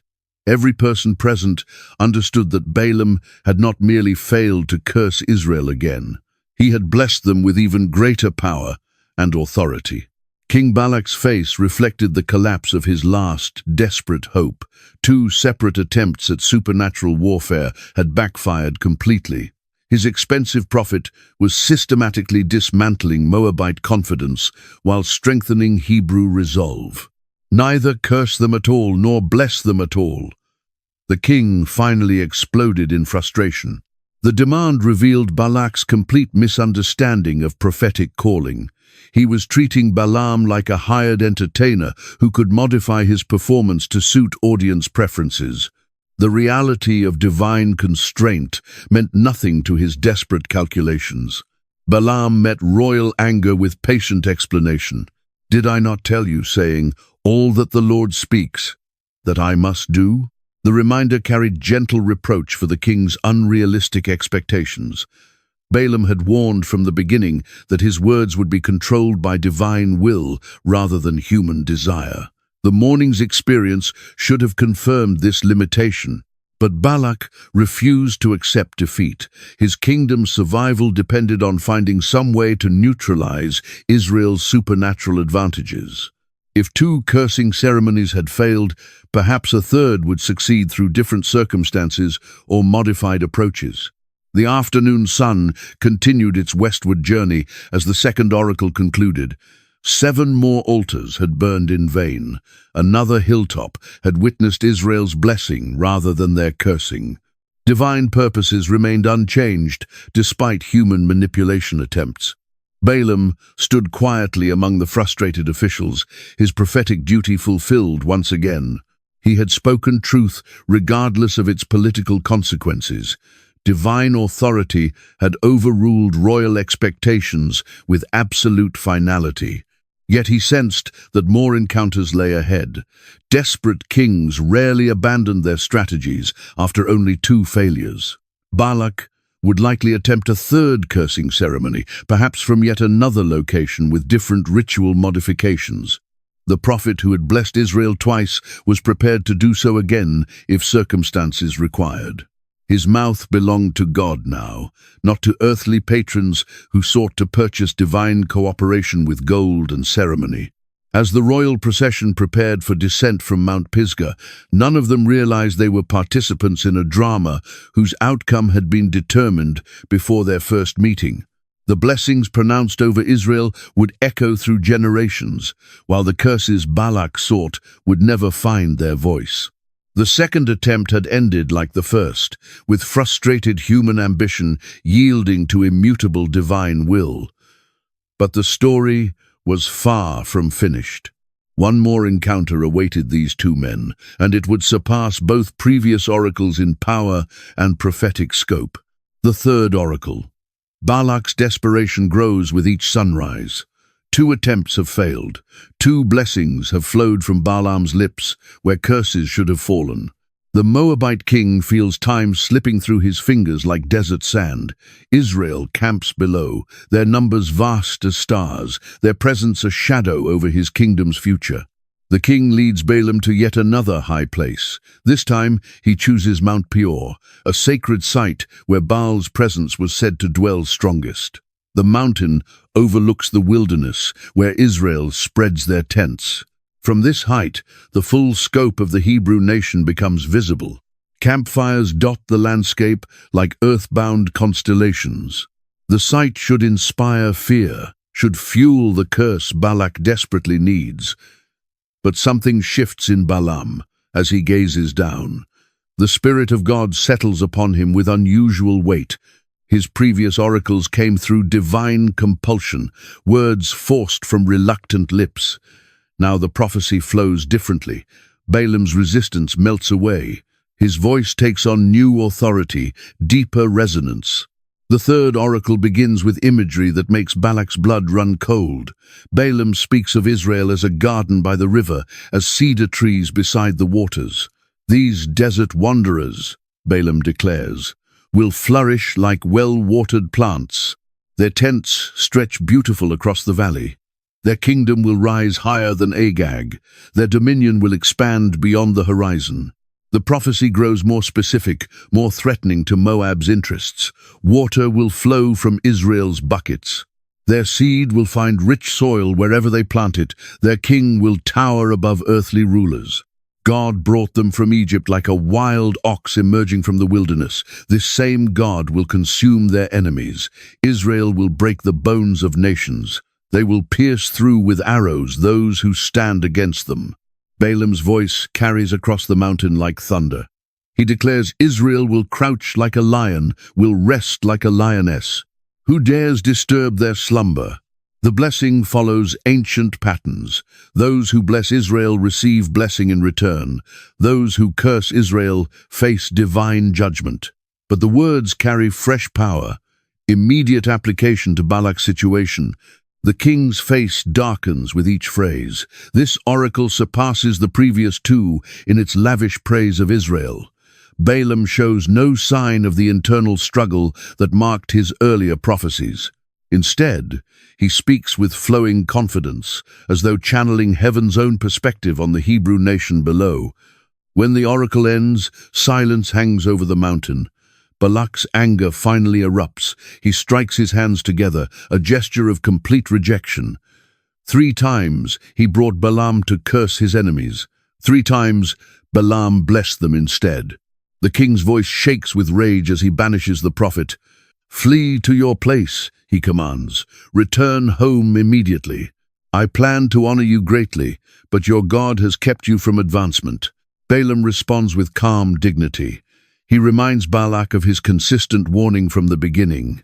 Even if the king offered his palace filled with silver and gold, the prophet could not go beyond what the Lord commands. Every word must align with divine will. Balaam cannot manufacture curses where God intends blessing. He cannot speak evil where heaven declares good. The third oracle marks a turning point in their relationship. Balak realizes his mission has completely failed. No amount of ritual, no change of location, no increased offerings can alter the fundamental reality. Israel carries heaven's favor. Moab faces a blessed nation, not a cursed wandering tribe. The king's political calculations crumble before prophetic declaration. For Balaam, this oracle represents both triumph and tragedy. He speaks God's words with unprecedented clarity and power. Yet each blessing he pronounces for Israel distances him further from earthly reward. His obedience costs him royal favor, monetary gain, political influence. The prophet who could command kings finds himself dismissed, sent away empty-handed. The mountain setting adds weight to these words. From Peor's heights, the full scope of both nations becomes visible. Israel spreads across the wilderness floor, blessed and multiplying. Moab huddles in its borders, fearful and seeking supernatural assistance against the inevitable. Geography itself seems to confirm the oracle's message. As the third blessing echoes across the landscape, both speaker and hearer understand they have reached a point of no return. Balak's hopes lie shattered. Balaam's role as royal advisor ends abruptly. The divine words hang in the air, unchangeable and absolute. Israel will indeed flourish like gardens by the river. Their enemies will fall before them like grain before the harvester's blade. The final word. Dawn breaks over Mount Peor as tension reaches its peak. Balak expects dismissal after his angry outburst. Balaam should gather his belongings and begin the long journey back to Pethor. Instead, the prophet remains standing on the sacred height. His eyes hold a distant look, as though seeing beyond the present moment into streams of time not yet unfolded. The king watches nervously as Balaam begins to speak again. This fourth oracle comes unsolicited, unpaid for, unexpected. No ritual preparation preceded it. No sacrificial smoke rises to invite divine presence. Yet the Spirit moves upon the prophet with greater force than before. His words carry the weight of absolute certainty. This final prophecy differs markedly from the previous 3. Where earlier oracles focused on Israel's immediate blessing and prosperity, the fourth reaches deep into future centuries. Balaam speaks of distant days when a star will rise from Jacob, when a scepter will emerge from Israel. This coming ruler will crush the foreheads of Moab. He will break down all the sons of tumult and strife. The vision expands beyond Moab to encompass surrounding nations. Edom faces conquest. Seir falls under this future king's dominion. Israel will act with mighty power. From Jacob will come one who destroys survivors from the city. The scope of prophecy stretches across generations, revealing divine plans that extend far beyond current political struggles. Balaam's voice takes on an otherworldly quality as he describes this coming ruler. The star imagery evokes ancient royal symbolism, celestial signs that herald the rise of great kings. The scepter represents authority, righteous judgment, power to subdue enemies and establish peace. This prophetic vision reaches toward something greater than mere tribal expansion or military conquest. The oracle continues with brief pronouncements about other nations. Amalek, that ancient enemy of Israel, will face ultimate destruction despite their current prominence among peoples. The Kenites, skilled metalworkers dwelling in rocky strongholds, will see their nests destroyed when Assyria takes them captive. Ships will come from the direction of Cyprus, afflicting both Assyria and Eber, though these naval powers too will perish. Each pronouncement adds layers to the prophetic landscape. Balaam sees the rise and fall of empires, the shifting of power between nations, the ultimate establishment of Israel's dominion over the region. His vision sweeps across generations of war and peace, of domination and freedom, of divine judgment and eventual renewal. Balak finds himself growing more troubled with every word. These prophecies foretell catastrophe for his realm and the surrounding territories. The coming monarch from Israel will do more than simply repel Moabite aggression. He will actively conquer Moab. The blessing Balaam spoke over Israel in earlier oracles now shows its complete meaning. A nation blessed by heaven will transform into a nation of conquest. The fourth oracle reveals prophetic vision functioning at its most powerful level. Balaam no longer wrestles between heavenly compulsion and earthly ambition. His inner conflict has entirely vanished. The divine spirit moves through him without resistance, unveiling truths that reach far beyond present circumstances. He has become a pure channel for heavenly revelation. When the oracle ends, a deep silence descends upon the mountaintop. The gravity of destiny weighs heavily in the morning atmosphere. Balak has heard not simply his nation's downfall, but its coming enslavement. The current threat posed by Israel's proximity seems insignificant compared to the prophecy of future subjugation. His kingdom's independence has a limited lifespan, counted in generations instead of years. Balaam's metamorphosis seems absolute. The prophet who came unwillingly, who needed divine intervention via a speaking donkey, now proclaims unrequested prophecy with powerful authority. His journey from unwilling seer to cooperative instrument reaches its peak in this spontaneous fourth oracle. Still, uncertainties remain beneath the prophetic victory. How will Balaam react to being dismissed? Will he quietly accept the loss of royal patronage and journey back to Mesopotamia? The power of his prophetic encounter stands in stark opposition to his abrupt loss of political standing. The man who voices God's words finds himself spurned by temporal powers. The mountain location magnifies the oracle's importance. From Peor's summit, Balaam's vision encompasses not merely the valley spread below, but distant centuries stretching ahead. The lofty vantage point becomes a symbol for prophetic sight that surpasses ordinary human perception. The sacred peak bears witness to words that will resound throughout the ages. As the fourth oracle diminishes, both monarch and prophet confront uncertain destinies. Balak must ready his kingdom for the prophesied conquest. Balaam must deal with the repercussions of declaring divine truth to reluctant listeners. The star from Jacob ascends in prophetic vision, while its earthly consequences cast lengthy shadows across current realities. Balaam's departure. The uncomfortable silence extends between king and prophet. Balak's fury has transformed into somber acceptance. His elaborate scheme to curse Israel has collapsed completely, supplanted by extravagant blessings and frightening prophecies of future domination. The payment promised to Balaam sits unspent. The royal recognition planned for the victorious sorcerer becomes meaningless formality. Balaam collects his modest belongings with subdued dignity.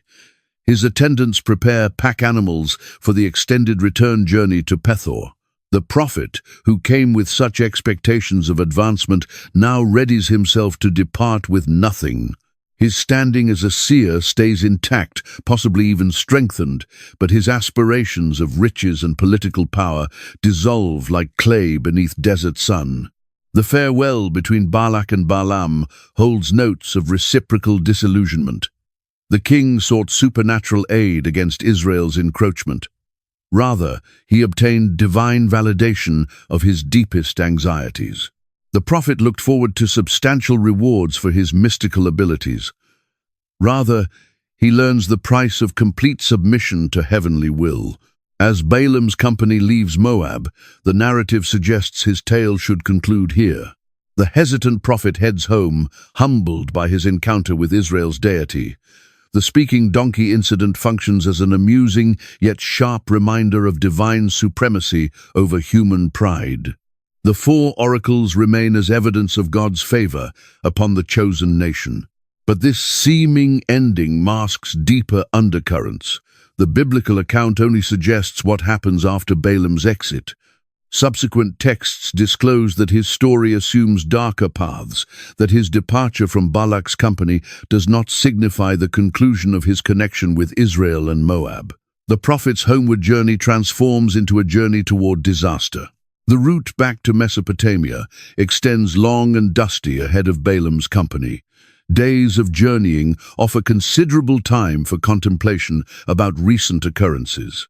The prophet who conversed with God, who proclaimed 4 mighty oracles, who received divine visions, now confronts the ordinary reality of personal defeat. His supernatural abilities brought him no worldly achievement.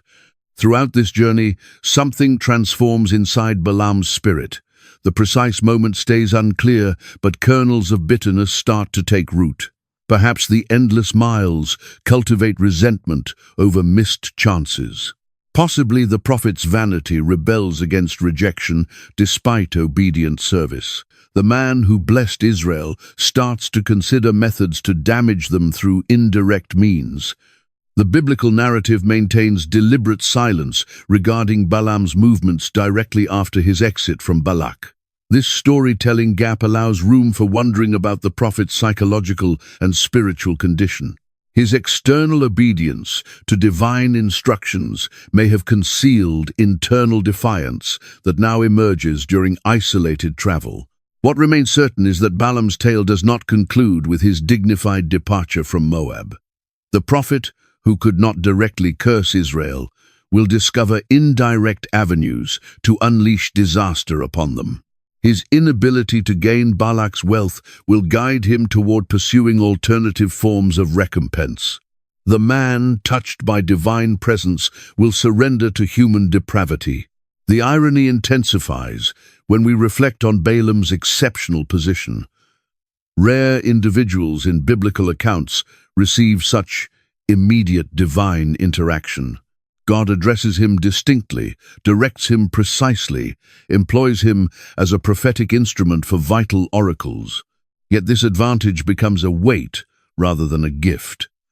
The nearer Balaam approaches divine truth, the farther he strays from personal contentment.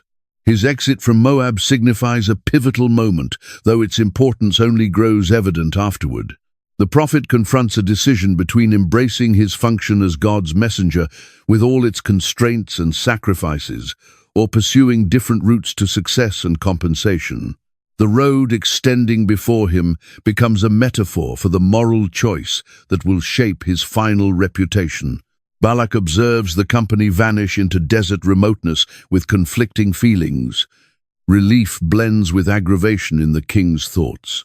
The problematic prophet leaves, terminating an awkward episode. Yet the oracles persist, their declarations hovering over Moab like gathering storms. The blessings declared over Israel cannot be withdrawn or negated. For Israel, stationed in the lowlands below, Balaam's departure should represent safety from supernatural danger. The adversary's effort to obtain divine support has failed dramatically. Their deity has converted curses into blessings, transformed their enemy's seer into their involuntary champion. Victory seems thorough and conclusive, but appearances mislead. Balaam's physical removal from the location does not terminate his impact on unfolding events. The prophet takes with him insights acquired during his period in Moab, comprehension of both nations' vulnerabilities and capabilities.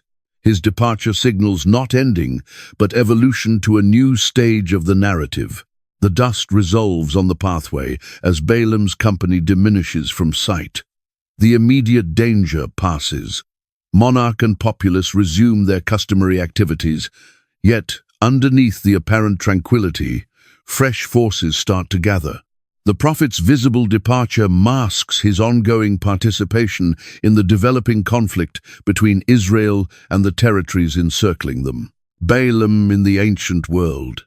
Archaeological findings in the 20th century illuminate unexpected aspects of Balaam's historical existence. In 1967, excavators laboring at Deir Allah in Jordan unearthed fragments of plaster writings that reference a seer named Balaam, son of Beor. The finding offers external validation that such a prophet lived beyond biblical storytelling, grounding the account in historical foundation. The Deir Allah inscription, composed in Aramaic and dating to roughly 850 to 750 BCE, portrays Balaam obtaining divine visions regarding approaching catastrophe. The writing presents him as a celebrated seer whose prophetic declarations hold significance among multiple people groups.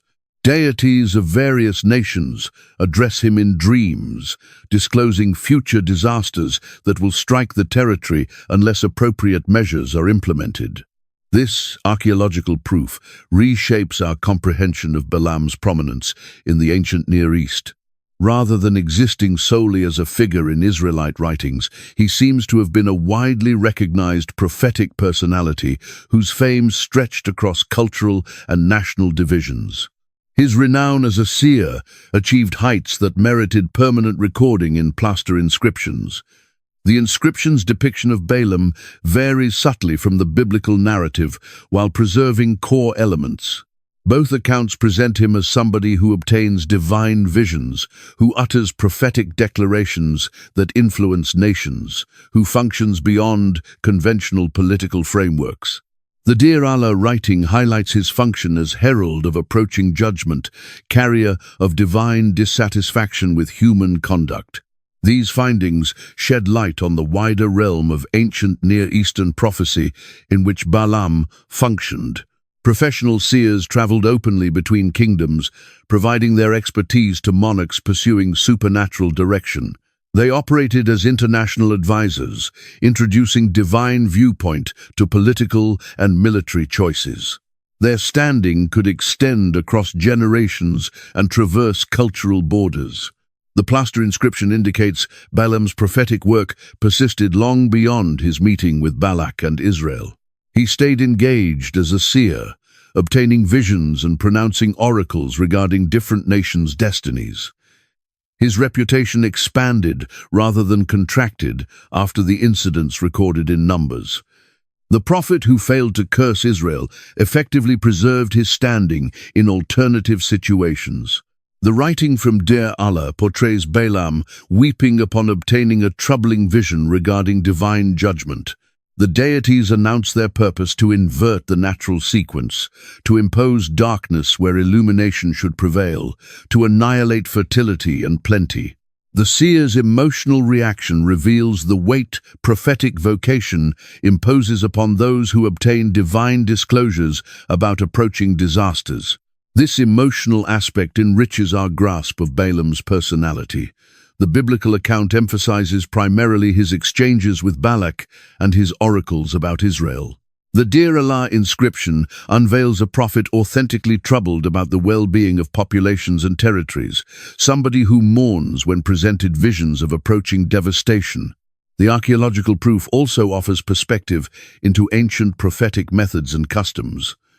Balaam obtains his visions throughout the night in dreams that possess divine legitimacy. He conveys these disclosures with gatherings of individuals, presumably incorporating local authorities and religious personalities.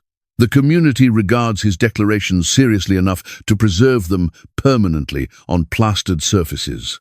The geography of Deir Allah, positioned in the Jordan Valley not distant from where biblical incidents transpire, reinforces the historical likelihood of Balaam's participation in regional matters. The location sits along ancient commerce pathways that linked Mesopotamia with Egypt and the Levantine shoreline. Prophets functioning in this region would naturally meet diverse populations and political circumstances. The inscription's reference to various deities addressing Balaam mirrors the polytheistic religious climate of the ancient Near East.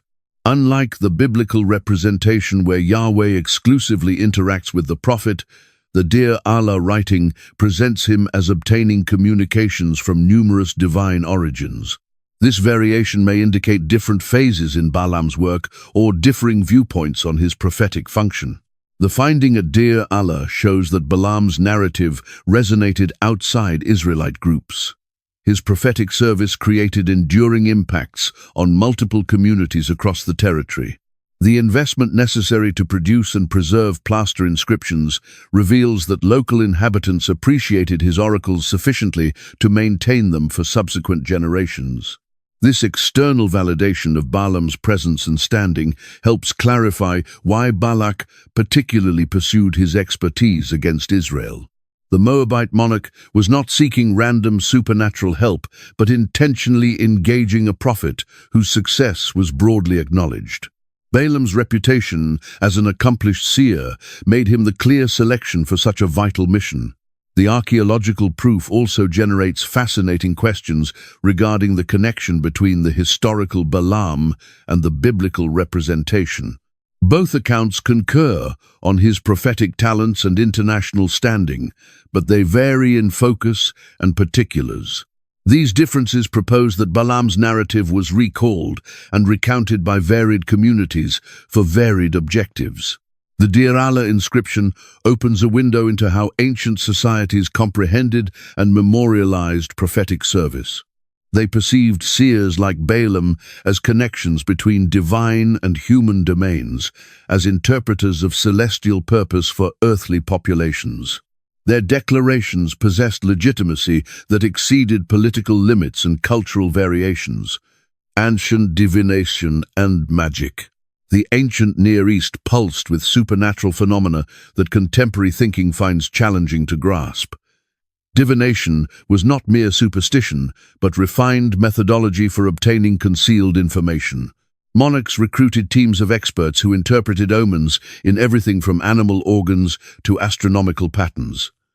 The division between natural and supernatural stayed flexible, open to divine intrusion. Mesopotamian writings catalogue hundreds of omens that educated diviners mastered to decipher. The flight behaviors of birds, the configurations of oil upon water, the forms of smoke ascending from sacrificial flames, all transmitted communications from the deities. Professional interpreters devoted years perfecting these intricate systems of supernatural interaction. Their knowledge commanded royal appreciation and substantial payment. Babylonian and Assyrian monarchs seldom made significant choices without consulting numerous forms of divination.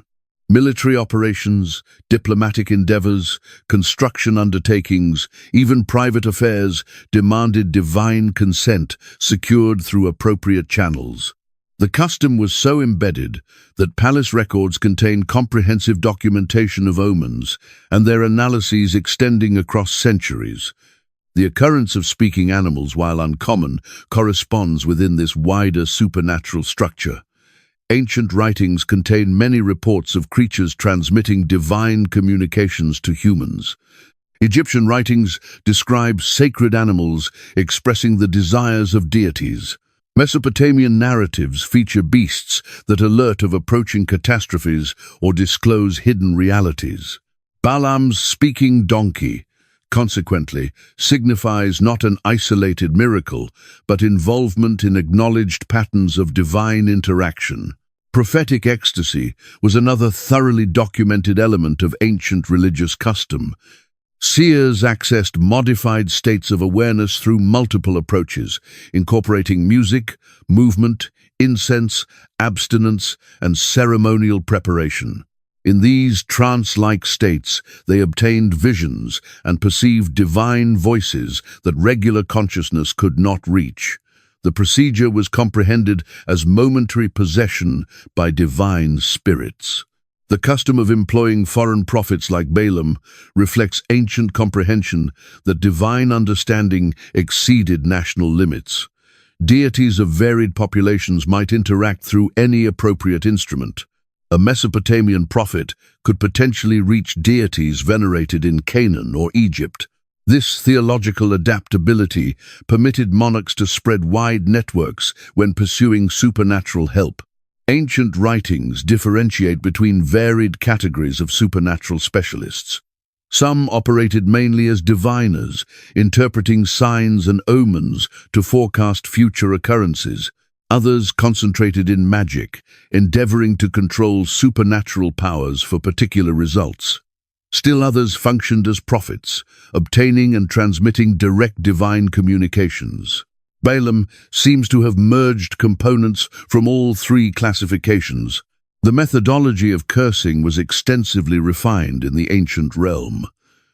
Professional curse creators developed intricate ceremonies intended to inflict misfortune upon adversaries. These rituals frequently incorporated symbolic gestures, recitations, and the production of items that contained the curse's force.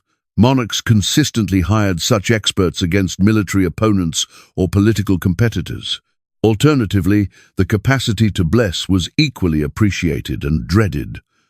Prophetic blessings were comprehended to unleash supernatural powers that could reshape entire nations' fates. The declarations themselves possessed inherent force that functioned autonomously of the speaker's purposes.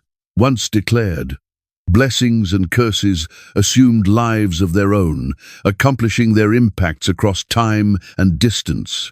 Ancient populations comprehended that supernatural force could be both generative and damaging, advantageous and detrimental. The identical powers that delivered fertility to harvests could generate drought and starvation.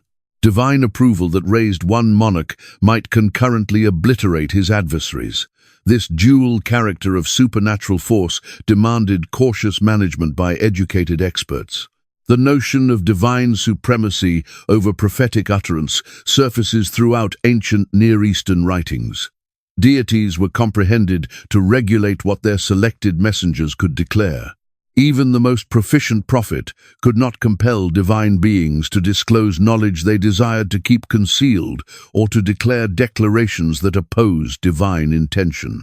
This comprehension helps clarify Balaam's failure to curse Israel despite his personal inclinations and Balak's anticipations. Ceremonies of divination frequently demanded intricate preparation and particular locations. Mountaintops, sacred groves, temple structures, and alternative locations were believed to enable divine interaction. The physical setting influenced the caliber and precision of supernatural disclosures. Balaam's transit between varied high locations mirrors this ancient grasp of geography's function in prophetic custom. The international character of ancient divination established networks of professional seers who distributed methods and understanding across cultural limits.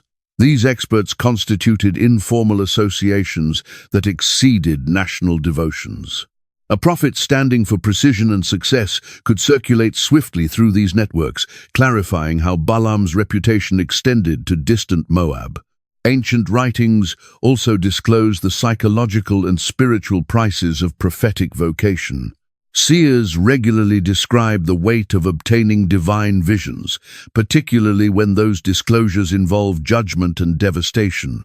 The emotional burden of functioning as carrier for frequently unwelcome divine realities surfaces throughout ancient writings.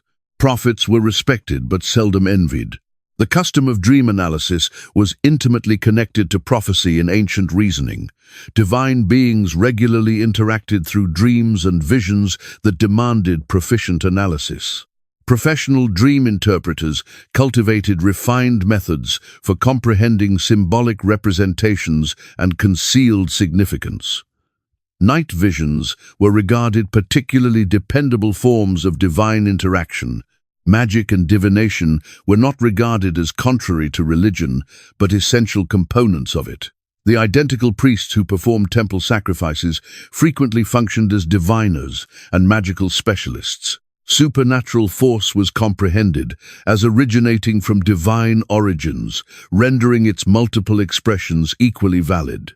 The classifications that contemporary thinking employs to distinguish religion, magic, and science did not exist in ancient reasoning. This abundant supernatural climate helps clarify both the reception of Balaam's prophetic assertions and the astonishment when his declarations persistently supported Israel over Moab. Ancient populations anticipated prophets to transmit whatever communications the deities supplied, regardless of human inclinations. The surprise existed not in divine interaction itself, but in its unanticipated substance and persistent orientation. Who was Balaam really speaking to? The inquiry troubles every reader of Balaam's narrative. Which divine being truly interacted with the Mesopotamian prophet? The writing persistently references interactions with God and the Lord, utilizing Hebrew designations for Israel's deity. Yet Balaam functioned within a polytheistic structure where numerous deities contested for human focus and devotion. The theological consequences spread outward like stones hurled into motionless water. From an Israelite viewpoint, the response appears uncomplicated. Yahweh, the covenant deity of Abraham, Isaac, and Jacob, selected to communicate through this foreign prophet to fulfill particular objectives. The Lord's supremacy reaches beyond Israel's territories, including all territories and their religious specialists. Even pagan seers must yield to divine power when God chooses to employ them as prophetic instruments. This understanding stresses divine transcendence over human religious classifications. Yahweh can communicate through anyone, anywhere, at any moment. Balaam's foreign background and polytheistic foundation present no barriers to divine interaction. The Lord utilizes this improbable messenger to exhibit power over all populations and to fulfill objectives that advance Israel's ultimate blessing and success. Yet, attentive readers detect subtle frictions within the account itself. Balaam references "my God" in manners that imply personal connection rather than reluctant submission to foreign deity. His prophetic methods correspond with conventional Mesopotamian customs. The detailed ritual preparations on numerous mountaintops mirror divination approaches recognizable throughout the ancient Near East rather than Israelite worship behaviors. The Deir Allah inscription introduces intricacy to this theological mystery. The external archaeological proof presents Balaam obtaining communications from gods in plural form, implying continuing connections with numerous divine beings. This polytheistic structure varies significantly from the biblical representation where Yahweh exclusively interacts with the prophet. The historical Balaam may have functioned within religious premises quite different from those mirrored in Israelite writings. Some analysts recommend that Balaam authentically venerated El, the supreme deity of the Canaanite pantheon, whom they recognize with Yahweh under varied cultural designations. This hypothesis proposes theological persistence beneath surface variations.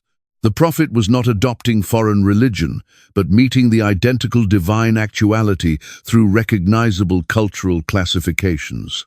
His astonishment at being incapable to curse Israel mirrored authentic shock at discovering where his deity's allegiances truly resided. Another viewpoint proposes that Balaam practiced a type of theological opportunism prevalent among ancient diviners. Professional seers frequently asserted capacity to interact with whatever deities their patrons favored. When Balak pursued supernatural help against Israel, Balaam endeavored to reach the divine beings most probable to furnish effective assistance. His repeated failures revealed that Israel's deity had obstructed alternative supernatural pathways. The theological inquiry grows more intricate when we examine Balaam's evident capacity to obtain authentic divine disclosure combined with personal moral weakness. The New Testament authors plainly regard him as a cautionary illustration, somebody who utilized spiritual talents for selfish benefit. Yet the oracles he transmitted contain some of the Hebrew Bible's most magnificent and forceful prophecies regarding Israel's fate. This contradiction challenges straightforward classifications about prophetic legitimacy. Can somebody articulate true declarations from God while harboring depraved motivations? The biblical proof proposes that divine interaction can transpire through imperfect instruments without approving their personality or validating their approaches. Balaam's prophecies possess divine legitimacy despite his personal shortcomings. The narrative framework itself supplies hints regarding the theological forces functioning. God originally prohibits Balaam to accompany Balak's emissaries, then authorizes permission with rigorous stipulations. This divine modification of mind proposes continuing discussion between celestial intention and human choice. The Lord modifies approaches to fulfill objectives while permitting authentic decision and accountability. The angel who obstructs Balaam's route signifies another dimension of divine participation. This celestial messenger seems to resist the expedition that God has seemingly endorsed. The occurrence proposes internal divine intricacy, varied elements of celestial intention functioning concurrently. The prophet discovers himself captured between competing divine indications that demand cautious perception. The donkey's function in disclosing the angel introduces additional theological depth. An ordinary animal detects supernatural actuality that the professional prophet cannot perceive. This inversion highlights divine supremacy over human proficiency. God can disclose truth through any creature while hiding it from those who assert special spiritual perception. The occurrence humbles prophetic arrogance while exhibiting celestial availability. When Balaam ultimately transmits his oracles, the substance plainly advances Israel's concerns rather than Moab's political requirements. The blessings stream freely and copiously, depicting pictures of future success and authority that immediately oppose what Balak anticipated to hear. These prophecies correspond flawlessly with covenant commitments made to Abraham, Isaac, and Jacob regarding their descendants' ultimate fate. The fourth oracle's concentration on a future monarch arising from Israel furnishes particularly powerful proof of Yahweh's participation. This messianic prophecy links immediately to commitments interwoven throughout Hebrew scripture regarding approaching deliverance and divine kingdom foundation. No foreign deity would probably interact such, particularly Israelite expectations and aspirations. Yet uncertainties persist regarding Balaam's comprehension of what transpired to him. Did he acknowledge that Israel's deity was communicating through him? Did he grasp the theological consequences of his failure to curse the chosen population? The writing supplies rare hints regarding the prophet's internal spiritual consciousness throughout these vital encounters. The friction between divine supremacy and prophetic choice generates continuing interpretive difficulties. If God thoroughly regulated Balaam's declarations, how can the prophet carry accountability for subsequent behaviors that invite divine judgment? If Balaam preserved freedom to select his reactions, how do we clarify his absolute failure to curse Israel despite powerful personal and financial motivations? These theological inquiries have no simple resolutions. The account presents divine mystery that surpasses human grasp. God functions through imperfect individuals to fulfill flawless objectives. Truth surfaces from improbable origins. Blessing streams through unwilling instruments. The narrative invites amazement rather than requiring systematic clarification of how such occurrences can be. The Israelite camp. While Balaam prophesies from remote mountains, everyday existence proceeds in Israel's expansive settlement below. The patterns of wilderness living have grown recognizable after 4 decades of traveling. Tents group around tribal emblems, establishing neighborhoods that reflect the social framework disclosed at Sinai. Families rise at sunrise to care for herds, prepare nourishment, and sustain their provisional dwellings in the severe desert climate. The settlement extends across the Moab plains like a provisional metropolis. Calculations propose that 600,000 fighting men, plus their households, would establish a community of possibly 2 million individuals. The organization of nourishing, watering, and coordinating such quantities overwhelms the imagination. Yet the community operates with notable discipline, directed by divine directions and seasoned leadership cultivated throughout extended years of migration. At the settlement's core stands the tabernacle, that mobile sanctuary where heaven contacts earth. The golden ark resides within the Holy of Holies, emblem of God's manifestation among the population. Priests perform daily sacrifices, while Levites sustain the sacred framework and its appointments. Smoke ascends persistently from the bronze altar, transporting the population's petitions and offerings toward heaven. The 12 tribes position themselves around the tabernacle, following divine instruction. Each assembly preserves its separate identity while engaging in the broader community. Genealogies hold profound significance here, linking families to ancestral commitments and tribal domains awaiting them across the Jordan River. The elderly recall Egypt, while the youth envision the promised territory extending beyond the wilderness. Moses travels through the settlement with the power of one who converses directly with God. His declarations possess absolute significance in resolving conflicts, formulating military choices, and analyzing divine statute. Yet the weight of leadership reveals itself in his aging constitution. The man who guided Israel from Egypt understands he will not cross into the promised territory himself. His function is terminating as a fresh generation readies itself to inherit ancient commitments. Joshua stands prepared to undertake military and political leadership. His background in combat and his steadfast faith designate him as Moses' logical successor. The younger generation regards him with anticipation, while veterans of the wilderness expedition contribute their background and reinforcement. Evolution approaches, introducing both possibility and ambiguity regarding the destiny. The settlement hums with expectation regarding crossing into Canaan. Scouts have examined the territory. Military arrangements progress consistently. The population who previously feared the giants residing beyond Jordan have matured in faith and assurance. Their offspring born in the wilderness hold courage their ancestors lacked when they initially neared the promised territory's limits 40 years previously.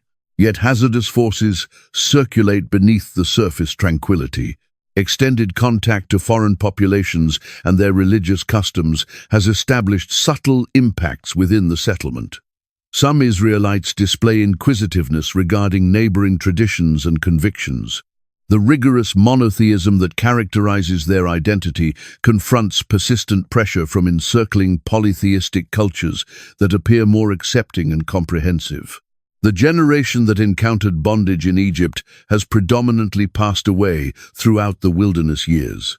Most adults currently living matured in the desert, molded by miraculous provision and divine direction.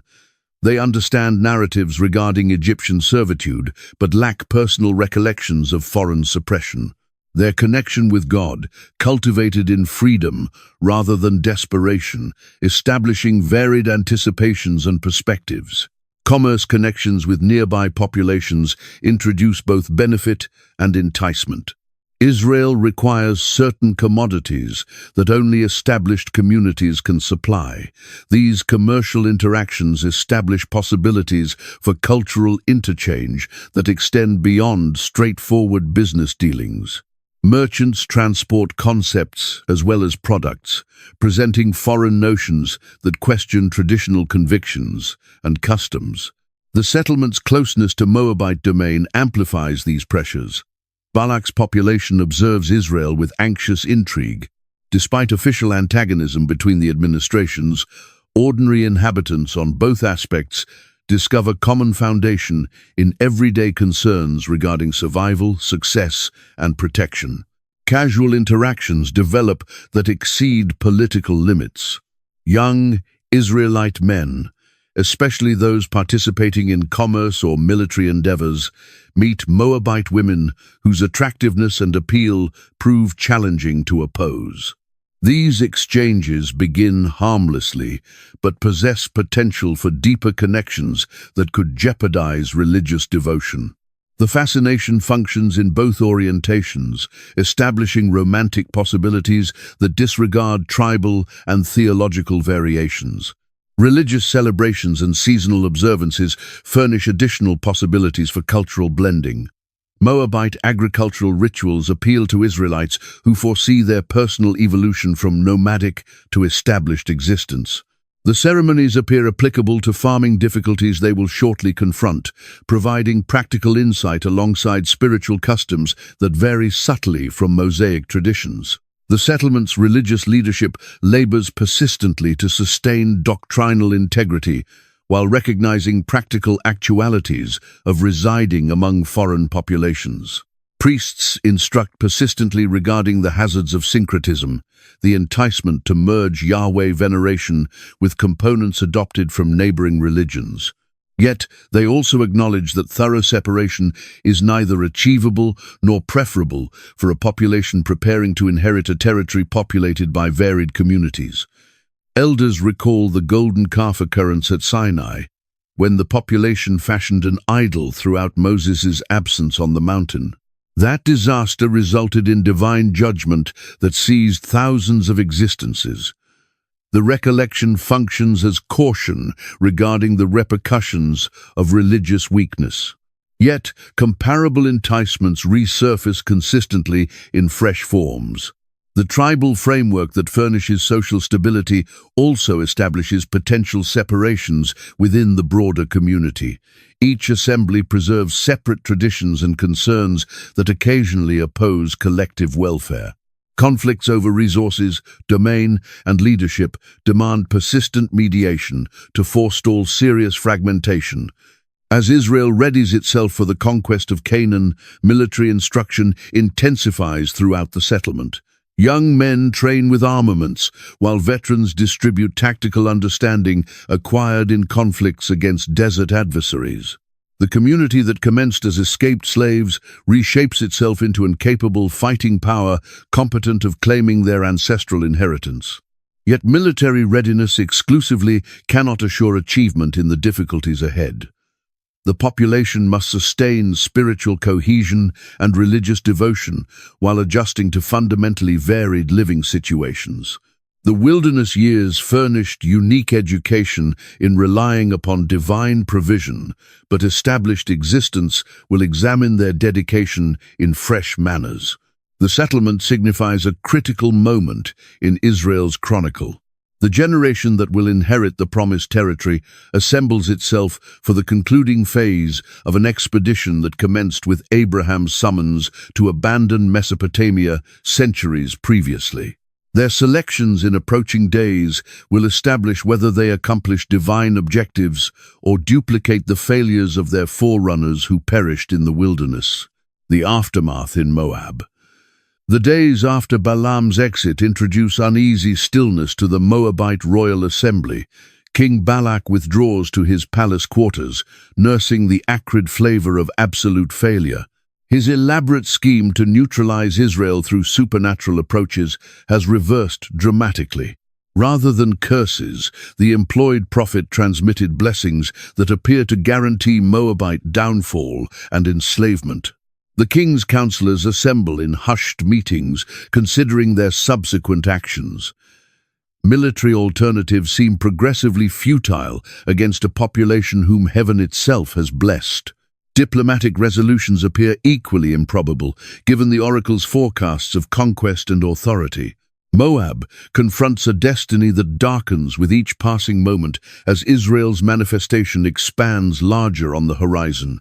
Court representatives who observed Balaam's prophecies circulate information throughout the kingdom. The star that will ascend from Jacob, the scepter that will surface from Israel, the monarch who will shatter Moab's forehead. These representations trouble the collective consciousness. Inhabitants begin formulating private arrangements for disaster they cannot avert but anticipate surviving. Some Moabites advocate immediate capitulation, contending that opposition against divinely blessed adversaries is pointless. Others promote desperate military actions, proposing that perishing in combat exceeds existing under foreign authority. The kingdom fragments between those who receive their destiny and those who decline to surrender without resistance. Religious authorities confront their personal crisis of assurance. The inability to obtain supernatural help through Balaam generates uncomfortable inquiries regarding their deity's force and readiness to shield devoted followers. If professional prophets cannot effectively curse Israel, what expectation persists for divine involvement on Moab's account? The veneration of Baal Peor centered on the mountain where Balaam transmitted his most destructive oracle encounters particular disruption.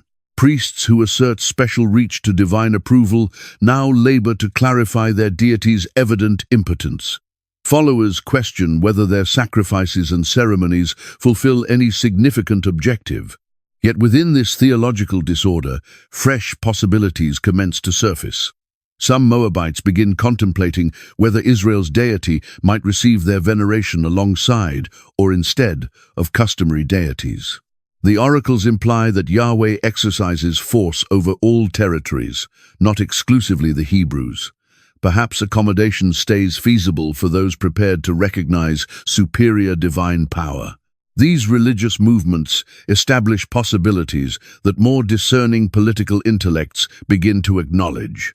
If immediate confrontation with Israel seems destined to failure, perhaps indirect strategies might accomplish superior outcomes. The adversary displays indications of internal frictions and moral vulnerabilities that proficient manipulation could utilize. Women surface as potential tools of such scheme. Moabite daughters hold attractiveness that could fascinate Israelite men across cultural and religious limits. Romantic connections might fulfill what military power and supernatural cursing could not accomplish. Hearts seized through affection could guide to religious and political weakness. The scheme cultivates gradually through whispered discussions and subtle propositions rather than formal royal proclamations. Families residing near Israel's settlement obtain gentle encouragement to permit their daughters increased liberty in socializing with foreign neighbors. Market endeavors expand to establish more possibilities for casual exchange between young individuals from both communities. These initiatives advance with cautious attention to preserving plausible rejection. Official Moabite strategy persists to regard Israel as potential adversary, while unofficial endeavors labor to undermine Hebrew cohesion and religious dedication. The approach demands patience and subtlety, attributes that desperation renders challenging to preserve. Meanwhile, refugees from alternative territories defeated by Israel's advancement introduce their personal viewpoints and propositions. Midianite survivors distribute intelligence regarding Hebrew vulnerabilities and effective tactics employed against them in previous meetings. These foreign voices contribute urgency to Moabite planning while furnishing practical direction for execution. The surfacing scheme concentrates on utilizing Israel's evolution from nomadic to established existence. The wilderness generation preserves rigorous religious discipline beneath Moses' immediate leadership. But their offspring, preparing to inherit agricultural territory, display increased concern in farming methods and seasonal celebrations practiced by established communities.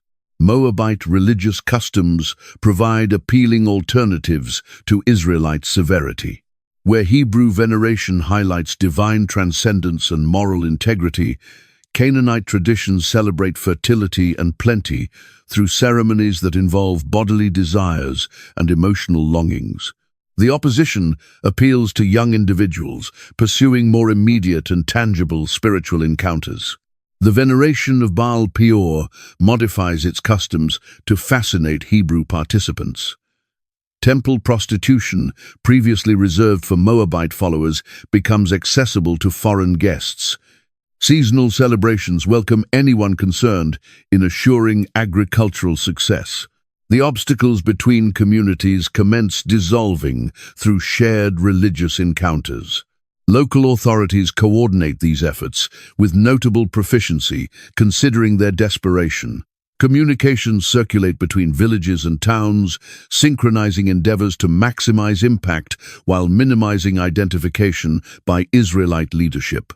The operation unfolds like a military initiative disguised as cultural interchange. The initial indications of achievement surface within weeks of Balaam's exit. Young Israelite men commence appearing at Moabite social assemblies and religious rituals. Initial interactions appear innocent enough. Commerce discussions, social inquisitiveness, romantic fascination. But each exchange establishes possibilities for deeper impact and dedication. These advancements transpire beyond Balak's immediate observation, but with his tacit endorsement. The king, who failed to curse Israel through supernatural approaches, now observes his population endeavor to corrupt them through natural fascinations. The approach provides expectation where military alternatives furnish only despair. The irony intensifies when examined against Balaam's prophecies regarding Israel's future blessing and authority. The very oracles that declared Moab's catastrophe establish situations that render Hebrew corruption more probable.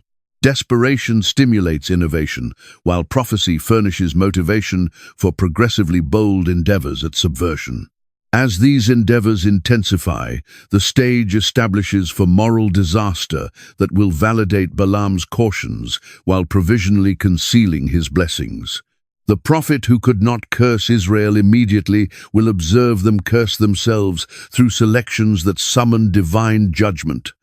The speaking donkey's master will possess the final declaration after all. The aftermath in Moab thus transforms into prelude to crisis in Israel's settlement. King Balak's inability to obtain supernatural help reshapes into his population's achievement at furnishing supernatural enticement. The blessed territory confronts hazards that external adversaries could not establish, but internal weakness renders devastatingly feasible. The sin of Peor.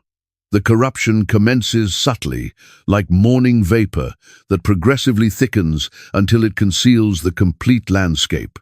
Young Israelite men, attracted by commerce, possibilities, and social inquisitiveness, discover themselves progressively welcomed in Moabite communities. The initial commercial interactions expand into cordial discussions, shared nourishment, and summonses to local observances that appear sufficiently harmless on the surface. The fascination functions on numerous dimensions beyond straightforward romantic concern. After 40 years of wilderness traveling, these Hebrew youth crave encounters that established existence furnishes. Moabite celebrations provide music, movement, plentiful nourishment, and social satisfaction that oppose sharply with the severe religious observances they have understood since childhood.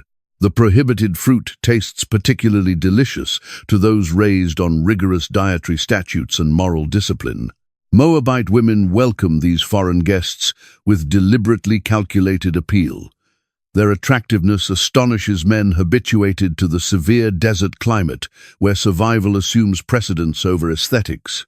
These daughters of established communities hold sophistication and cultural understanding that nomadic existence seldom cultivates.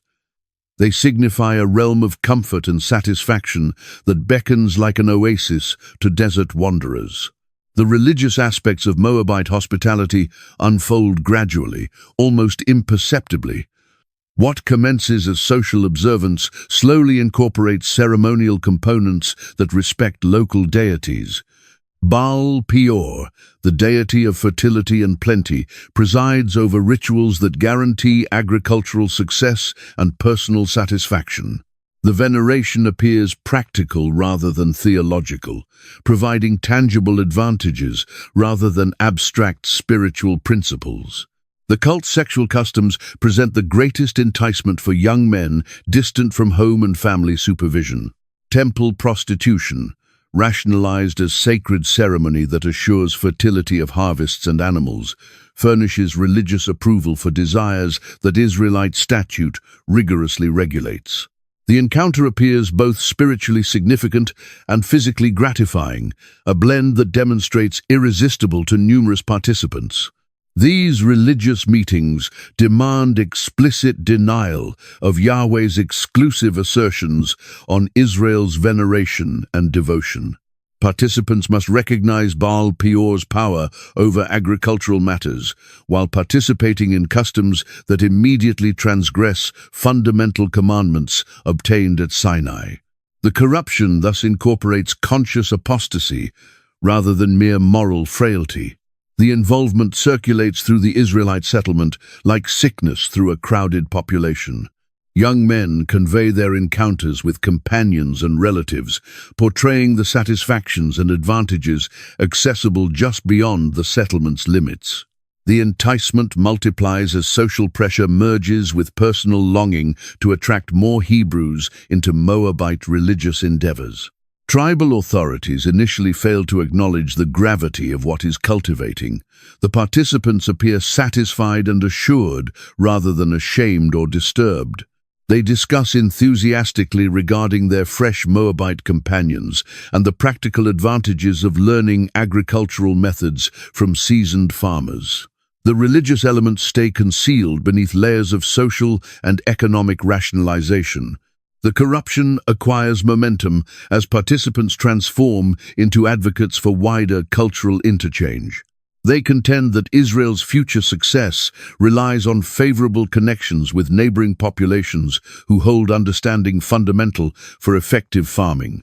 The practical advantages that come from integrating with local communities appear relatively insignificant when compared to religious observances. Reports filtering back to Moses and the priestly authorities about Hebrew participation in foreign worship activities cause mounting concern. The aging leader, the very one who guided Israel away from Egyptian slavery, sees a familiar pattern emerging from earlier catastrophes. Those same people who bowed before the golden calf at Sinai now face comparable abandonment of their faith through Canaanite fertility worship. The situation intensifies when those participating start escorting Moabite women directly into the Israelite encampment. What begins as casual, fleeting encounters evolves into substantial commitments that place both tribal identity and religious purity at risk. Mixed marriages with foreign women who serve other gods embody precisely the threat that divine law sought to prevent. The women entering Israel's camp carry their religious customs along with them. Modest altars start appearing inside family dwellings. Foreign ceremonies become woven into everyday household life. Children produced by these unions confront divided allegiances between their Hebrew ancestry and the cultural traditions of their mothers. The essential structure of Israelite society starts coming apart through these blended relationships. The crisis reaches a breaking point when open veneration of Baal of Peor takes place within direct view of the tabernacle. Hebrew men alongside their Moabite companions perform fertility ceremonies that ridicule everything the central place of worship stands for. The distinction between genuine worship of Yahweh and defiled imitation worship of foreign powers becomes impossible to overlook or accept. Divine forbearance, worn thin across 40 years of wilderness grievances and uprisings, ultimately breaks under this final affront. The God who bestowed blessings on Israel through Balaam's unwilling prophecies now stands ready to bring judgment through the outcomes of their own decisions. The people who remained immune to external curses now encounter divine anger sparked by corruption from within. The plague arrives abruptly and with devastating force. Families who once rejoiced in their liberation from Egyptian slavery now witness their children succumbing to a puzzling sickness that races through the encampment. Those very tents that sheltered joyous marriage festivities transform into settings of grief and anguish as divine retribution takes its toll. The number of deaths climbs with each passing hour, while leaders wrestle to comprehend what's unfolding and how to bring it to an end. The link between religious betrayal and physical calamity grows evident as those most entangled in Baal of Peor worship experience the severest losses. Divine righteousness functions with pinpoint accuracy, striking those whose behaviors ignited the catastrophe. Moses demands swift measures to arrest the spiritual decay consuming the community. The people who outlasted Pharaoh's forces and 40 years of desert hardships now confront their most severe trial, right at the boundary of entering their promised legacy. The transgression at Peor threatens to achieve what outside adversaries never could: the total annihilation of Israel before they can secure their ancestral territory. The bitter irony becomes apparent to onlookers who grasp the realization of a plan that formal cursing failed to execute. Balaam's inability to summon divine condemnation upon Israel through mystical channels fades when measured against their success in summoning judgment upon themselves through ethical failure. The prophet who blessed them against his wishes now observes them cursing themselves willingly through decisions that welcome precisely the ruin he was compensated to produce. Phinehas holds his spear. The plague tears through Israel's encampment with unrelenting violence, while leaders argue over responses and hunt for remedies that appear beyond mortal capability. 24,000 perish as divine fury devours the people who prove indestructible by outside threats, yet prove catastrophically susceptible to internal decay. The smell of death merges with smoke from burial fires that blaze continuously throughout the vast settlement. Moses summons the community to gather. His weathered voice projects across the plains with commanding presence earned through decades of speaking on God's behalf. The man who brought Israel forth from Egyptian captivity now confronts the prospect of watching them die in sight of their promised homeland. His words resonate with urgent desperation as he orders swift execution of every leader implicated in Baal of Peor worship. The magistrates throughout Israel commence their somber duty, pinpointing and sentencing those whose apostasy provoked divine retribution. Still, even while official justice unfolds, the plague continues its lethal harvest. Something beyond human judicial measures becomes necessary to stop the supernatural disaster threatening to obliterate the entire nation before their entrance into Canaan. During this critical moment, an Israelite man boldly strides toward the camp's central zone, guiding a Midianite woman toward his family dwelling. The pair proceeds with astonishing audacity, flaunting their prohibited relationship openly in front of the tabernacle where God's presence resides among the people. Their defiance achieves heights that astound even those familiar with rebellion and moral laxity. The woman is Cosbi, daughter of Zur, a tribal chieftain among the Midianites.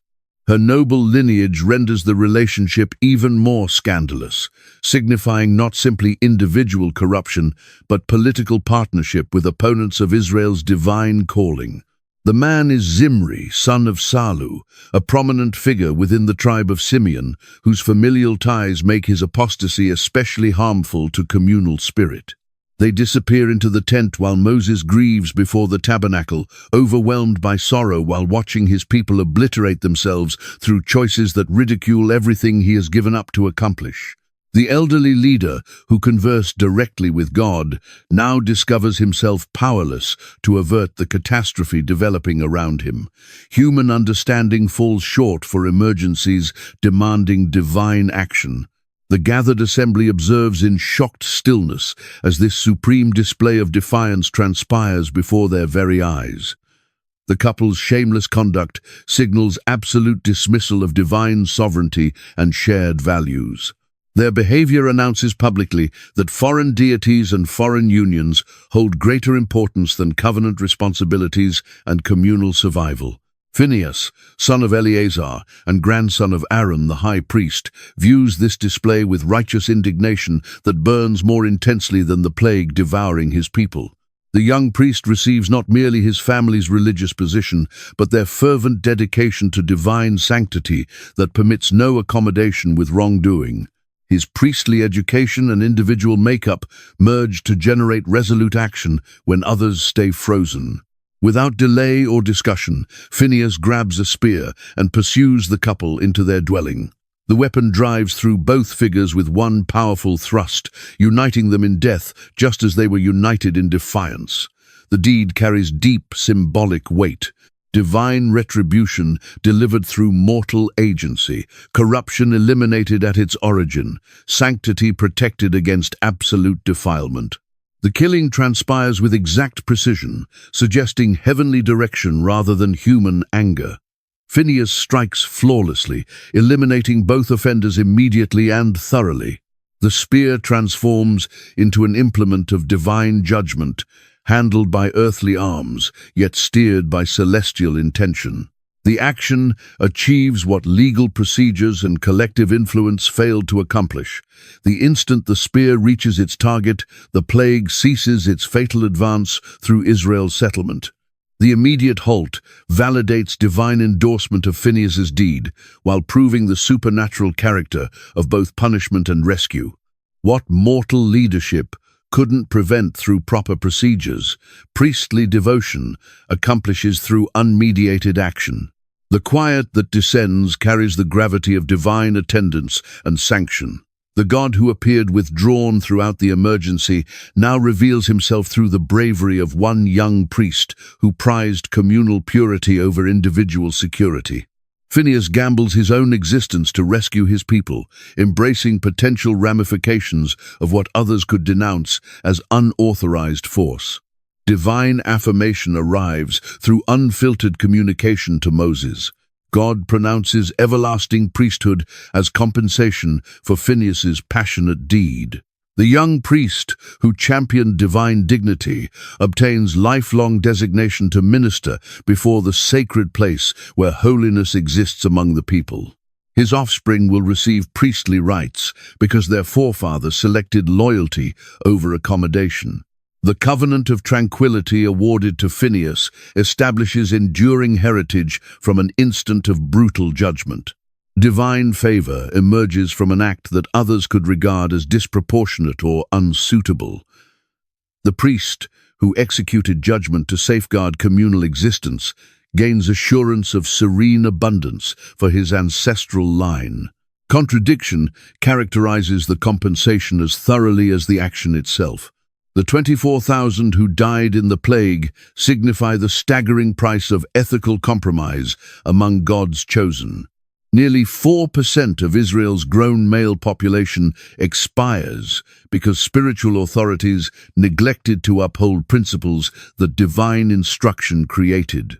The mortality numbers eclipse casualties from armed confrontations across the wilderness period. Nevertheless, the deeper sorrow rests not in statistics, but in circumstance. These fatalities happen at the gateway to entering the promised territory, when decades of groundwork should reach their peak in victorious claim of hereditary possession. Rather, Israel crosses into Canaan diminished by internal degradation that outside opponents couldn't impose upon them. The episode creates a model for religious fervor that surpasses conventional legal frameworks when communal existence hangs in the balance. Phinehas proves that certain circumstances demand prompt intervention rather than measured deliberation. Divine endorsement confirms his judgment, while cautioning against permitting corruption that endangers covenant bonds. The spear that impaled two bodies transforms into an emblem of divine refusal to accept bargaining with wickedness. The weapon embodies readiness to respond decisively when incremental approaches fall short. The tool of execution becomes the vehicle of existence for a community facing obliteration through moral deterioration. As burial fires consume remains throughout the settlement and survivors tally their casualties, the teaching sears into shared consciousness with force that influences succeeding generations. The people who escaped cursing by a hired prophet nearly annihilate themselves through careless engagement with foreign worship. The favor Balaam couldn't revoke nearly becomes condemnation they summon upon themselves through selections that invite divine judgment. The consequences expose the authentic expense of the transgression at Peor, while proving God's resolve to maintain the people selected to receive Abraham's assurances. Divine compassion functions through human valor to stop disaster and revive confidence for a destiny that appeared forfeited. The priest's weapon becomes the mechanism of deliverance for a community whose rescue seemed unattainable. Balaam the antagonist. The account assumes a sinister direction in Numbers chapter 31. Israel readies for combat against the Midianites. Moses obtains divine instructions for military engagement. Among the fallen identified in the conclusion, one identity surfaces that shocks readers into alertness. Balaam, son of Beor, perishes by the blade.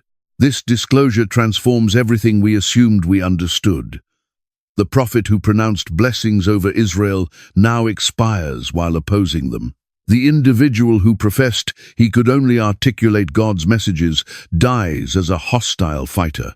Numbers 31, verse 16, uncovers the startling reality. Balaam provided guidance to the Midianite women on seducing Israelite men. He engineered the very moral decay that unleashed plague upon the settlement. The scripture delivers this without elaborate presentation. No theatrical declarations, no justifications, merely the stark truth that Balaam instructed Israel's adversaries on destroying them internally. When curses proved ineffective, he proposed corruption. When direct assault became unworkable, he advocated seduction. This reframes our comprehension of the preceding narrative. Balaam's reluctance before King Balak assumes fresh significance. His continuous consultations with God look calculated instead of reverent. Perhaps he constantly pursued exceptions, methods to gain advantage while preserving believable innocence. The prophet who communicated with the divine becomes the designer of spiritual ruin. His declarations blessed Israel's tomorrow, while his conspiracies sabotaged their today. This paradox haunts the scriptural account. How can identical lips that voiced God's blessings simultaneously concoct strategies for God's people's destruction? Ancient audiences would have detected this tendency. Royal prophets frequently answered to various authorities. They maneuvered political tensions while asserting divine mandate. Balaam exemplifies the supreme perversion of this position. He exploited his spiritual capacities for financial advancement and political scheming. The killing of Balaam represents biblical reckoning. The individual who attempted cursing Israel for riches encounters his conclusion in warfare against them. His demise completes the arc on an account that originated with King Balak's frantic appeal. What commenced as a narrative of enigmatic blessing terminates with unambiguous judgment. Still, uncertainties persist in the aftermath. Did Balaam genuinely consider his subsequent advice fulfilled some greater objective? Was he deceitful throughout? Or did transformation occur following his confrontation with the angel? The scripture provides no mental examination. It merely documents his shift from blessed prophet to despised adversary. This severe transformation shapes how subsequent readers interpret the complete Balaam sequence. His previous addresses grow questionable. His outward devotion appears theatrical. Even his conversing donkey incident acquires alternative shading when analyzed through the perspective of his final treachery. The biblical record seldom supplies such transparent moral inversions. Champions occasionally falter, yet they rarely transform into villains so entirely. Balaam's trajectory indicates that spiritual endowments don't ensure spiritual soundness. Voicing God's language doesn't guarantee pursuing God's directions. His death functions as an alert embedded in Israel's foundational accounts. Prophets can devolve into fraudulent prophets. Divine appointment doesn't supply protection from divine reckoning. The identical voice that blessed can likewise plot. The same mouth that communicated truth can equally recommend destruction. Rabbinical perspectives. Jewish scholarship grappled extensively with Balaam's contradictions. The rabbis couldn't merely reject him as a pagan conjurer. His prophecies were excessively magnificent, excessively unmistakably inspired. Yet his conclusive betrayal required clarification. This friction generated centuries of imaginative analysis. The Talmud depicts Balaam as a multifaceted individual who held authentic prophetic abilities yet lacked ethical foundation. Tractate Sanhedrin identifies him as one among 7 Gentile prophets, acknowledging his legitimate connection to the divine. Nevertheless, identical sources highlight his avarice and moral bankruptcy. Rabbi Yochanan instructed that Balaam's prophetic capability matched Moses in certain dimensions. Both obtained direct divine revelation. Both communicated directly with God. This comparison disturbed subsequent teachers who labored to harmonize such spiritual height with such moral degradation. Midrashic writings bridge the voids in the biblical account with striking particulars. Certain traditions assert Balaam controlled a mystical manuscript containing divine designations. Others propose he could soar through air or converse with demonic forces. These enhancements mirror efforts to clarify his authority while sustaining his essential malevolence. The rabbis especially concentrated on Balaam's drives. Why would someone possessing such remarkable talents select corruption? Some instruction proposes arrogance proved his downfall. He grew intoxicated by his personal capabilities and disregarded their divine origin. Others indicate greed, observing his enthusiasm for Balak's compensation. Tractate Avot displays a renowned comparison between Abraham's students and Balaam's students. Abraham's adherents showed generosity, modesty, and satisfaction. Balaam's followers demonstrate envy, arrogance, and acquisitiveness. This stark opposition evolved into an instructional instrument regarding the two routes accessible to humankind. Medieval interpreters like Rashi developed these concepts. Rashi clarifies that Balaam's beginning rejection to curse Israel wasn't virtue, but strategy. He comprehended God's intentions and feared repercussions of outright disobedience. When he discovered an oblique route to advantage, he embraced it readily. The Zohar, Judaism's central mystical manuscript, presents deeper psychological understandings. It proposes Balaam symbolizes the darker aspect of prophecy. Where Moses directed divine illumination toward blessing, Balaam distorted identical illumination toward curse and degradation. Both access equivalent sources, yet with contrary purposes. Certain rabbinical writings attempt restoration. They contend that Balaam's prophecies function as lasting blessings upon Israel, independent of his intentions. His language carries divine force that exceeds his individual shortcomings. This viewpoint stresses God's capacity to operate through imperfect instruments. Nonetheless, the dominant rabbinical position stays warning-focused. Balaam becomes the model false prophet, cautioning against perils of spiritual talents separated from moral honesty. His account instructs that prophecy absent righteousness produces destruction. The rabbis additionally employed Balaam's narrative to confront current issues during persecution eras. They constructed comparisons between historical opponents who pursued Israel's obliteration and present oppressors. Balaam's final defeat supplied reassurance and anticipation for divine safeguarding. These interpretive customs converted Balaam from a secondary biblical figure into a principal teaching personality. His narrative became a framework through which to investigate matters of prophecy, morality, and divine equity. The rabbis guaranteed that his intricate heritage would persist, challenging audiences for generations. Christian understandings. The New Testament authors discovered in Balaam a compelling representation for their developing theology. They converted the elaborate biblical prophet into an unmistakable model of religious degradation. This understanding fulfilled particular pastoral and theological objectives in the nascent Christian assemblies. 2 Peter, chapter 2, references Balaam alongside additional instances of divine retribution. The letter characterizes him as one who cherished the compensation of wickedness. This portrayal highlights avarice as his core defect. Peter employs Balaam to caution against counterfeit instructors who compromise the church for monetary profit. The Epistle of Jude mirrors this concept, mentioning those who have plunged recklessly into Balaam's mistake for gain. Jude presents Balaam as the archetype of profit-driven religious governance. His account becomes a cautionary narrative regarding mixing spiritual power with material ambition. Revelation, chapter 2, introduces the instruction of Balaam as a particular false teaching, troubling the congregation in Pergamum. This instruction encompasses consuming food offered to idols and sexual transgression.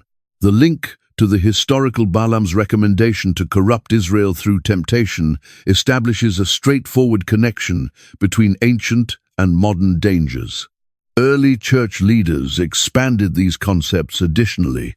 John Chrysostom delivered extensively regarding Balaam's ethical deficiencies.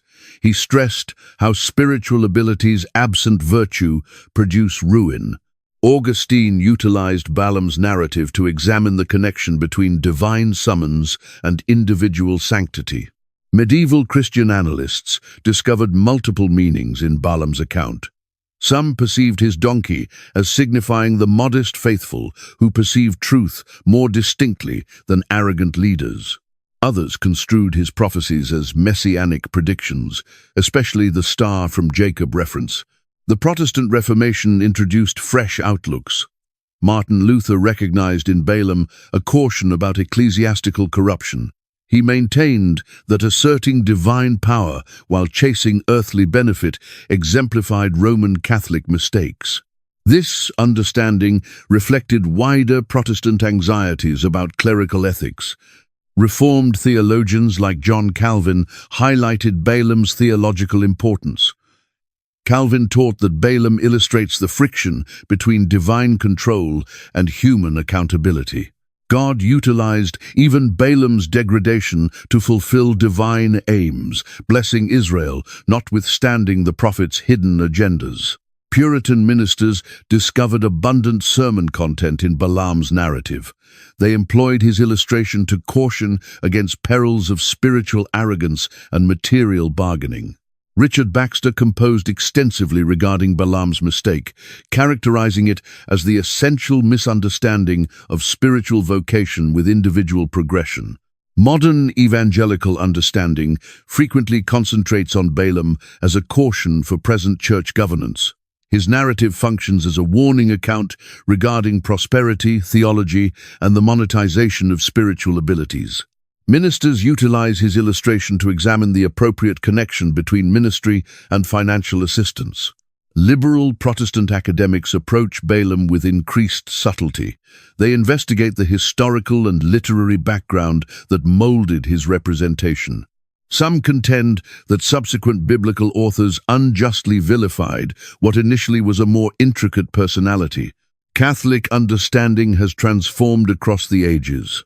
While preserving conventional concepts regarding greed and deceptive prophecy, modern Catholic academics likewise investigate Balaam's constructive offerings. His prophecies receive recognition as legitimate prophecy, even when his intentions were dubious. Contemporary Christian understanding frequently highlights functional implementations. Balaam's narrative addresses current inquiries regarding honesty in ministry, the appropriate employment of spiritual talents, and the perils of sacrificing truth for individual benefit. His account persists, providing applicable cautions for church communities globally. Balaam in Islamic writings.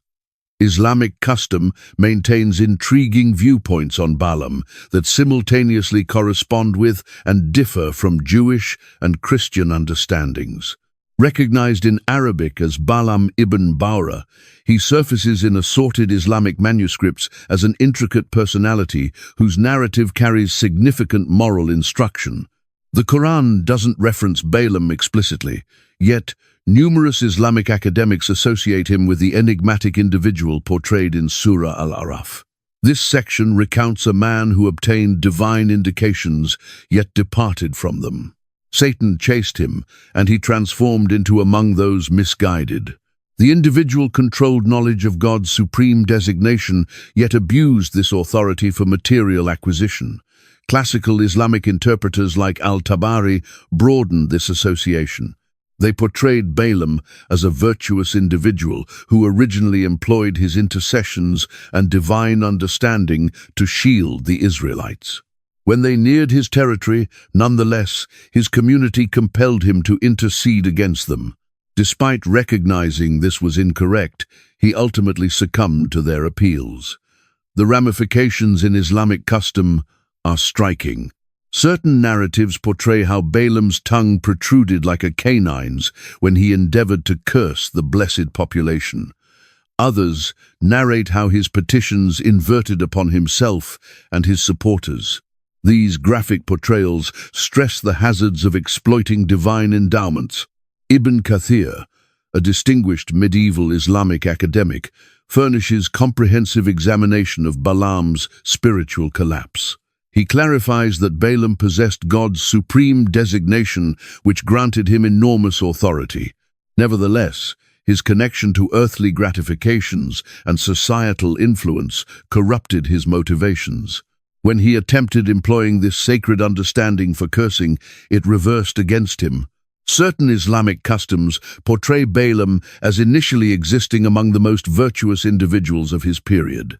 His intercessions could relocate mountains and summon precipitation. Individuals journeyed considerable distances to request his mediation. This renders his eventual degradation even more sorrowful and enlightening. The principle of divine understanding carries particular meaning in Islamic interpretation. Balaam symbolizes the peril of controlling sacred knowledge absent sustaining spiritual cleanliness. His narrative cautions that even the supreme spiritual accomplishments can vanish through moral accommodation. Medieval Islamic academics employed Balaam's account to examine wider theological inquiries. They investigated how divine predetermination cooperates with human selection. Did God predestine Balaam's decline, or did his autonomous will produce destruction? Different schools of Islamic reasoning approached these inquiries through various methods.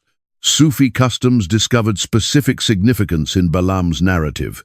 They perceived him as signifying the ego's capability to corrupt even the most elevated spiritual conditions. His account becomes a caution regarding the refined manners.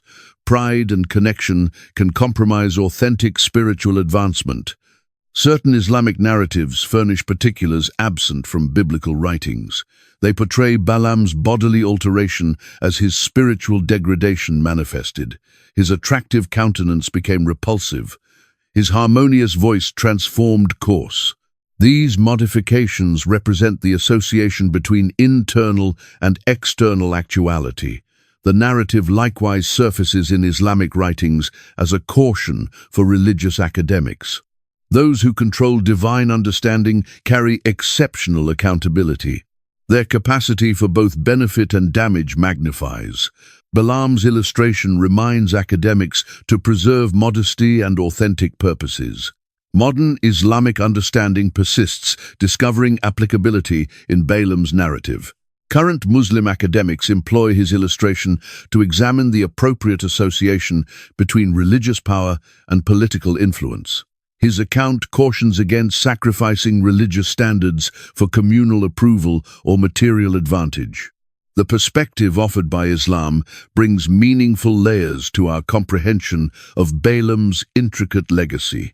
It underscores how universal the cautionary elements of his narrative truly are, while simultaneously offering distinct perspectives on divine knowledge and how it should rightfully be employed. A portrait drawn in psychological terms.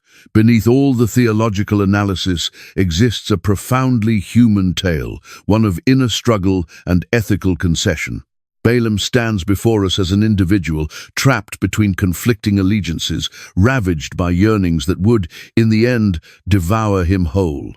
The psychological picture he presents unveils timeless patterns of human frailty and spiritual decay. On the surface, Balaam seems like a thriving religious figure. His reputation has spread across multiple nations. Monarchs actively pursue his services. His prophetic powers command widespread acknowledgement. Yet this very success might have sown the initial seeds of what would become his eventual ruin. Fame and power can intoxicate even those blessed with the most profound spiritual gifts. The first meeting with Balak's emissaries exposes critical elements of Balaam's nature. He doesn't turn down their proposition right away. Rather, he requests they remain for the night while he seeks God's guidance. This hesitation points to inner turmoil. A prophet wholly devoted to the divine will could have declined instantly, understanding that pronouncing curses upon God's chosen contradicts heavenly intent. After God clearly prohibits the journey, Balaam complies, though his reluctance seems apparent.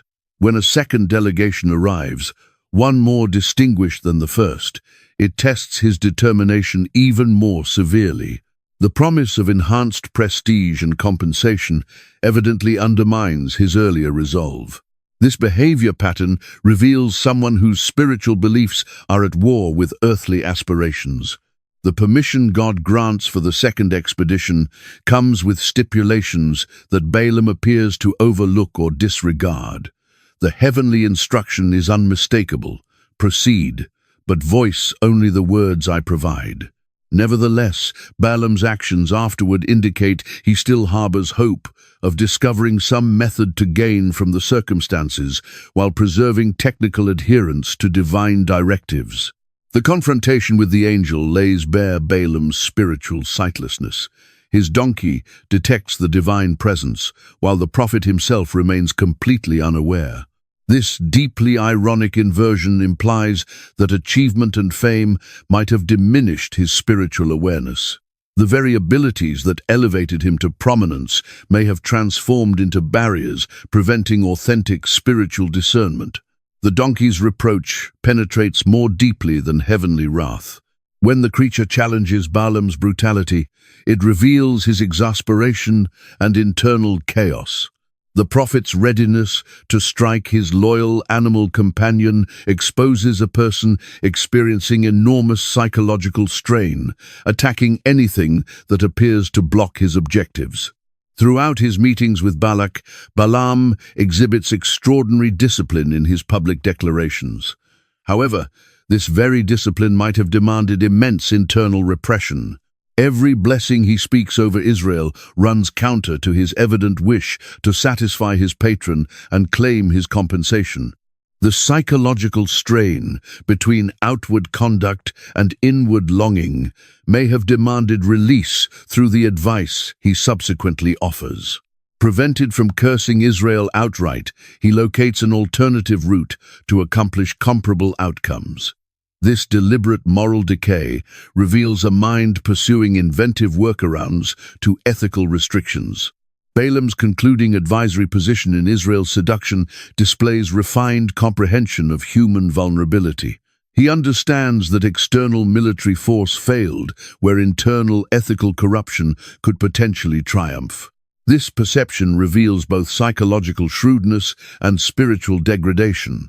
The prophet's last emergence in combat against Israel points toward total psychological metamorphosis. The individual who previously blessed them now battles beside their adversaries.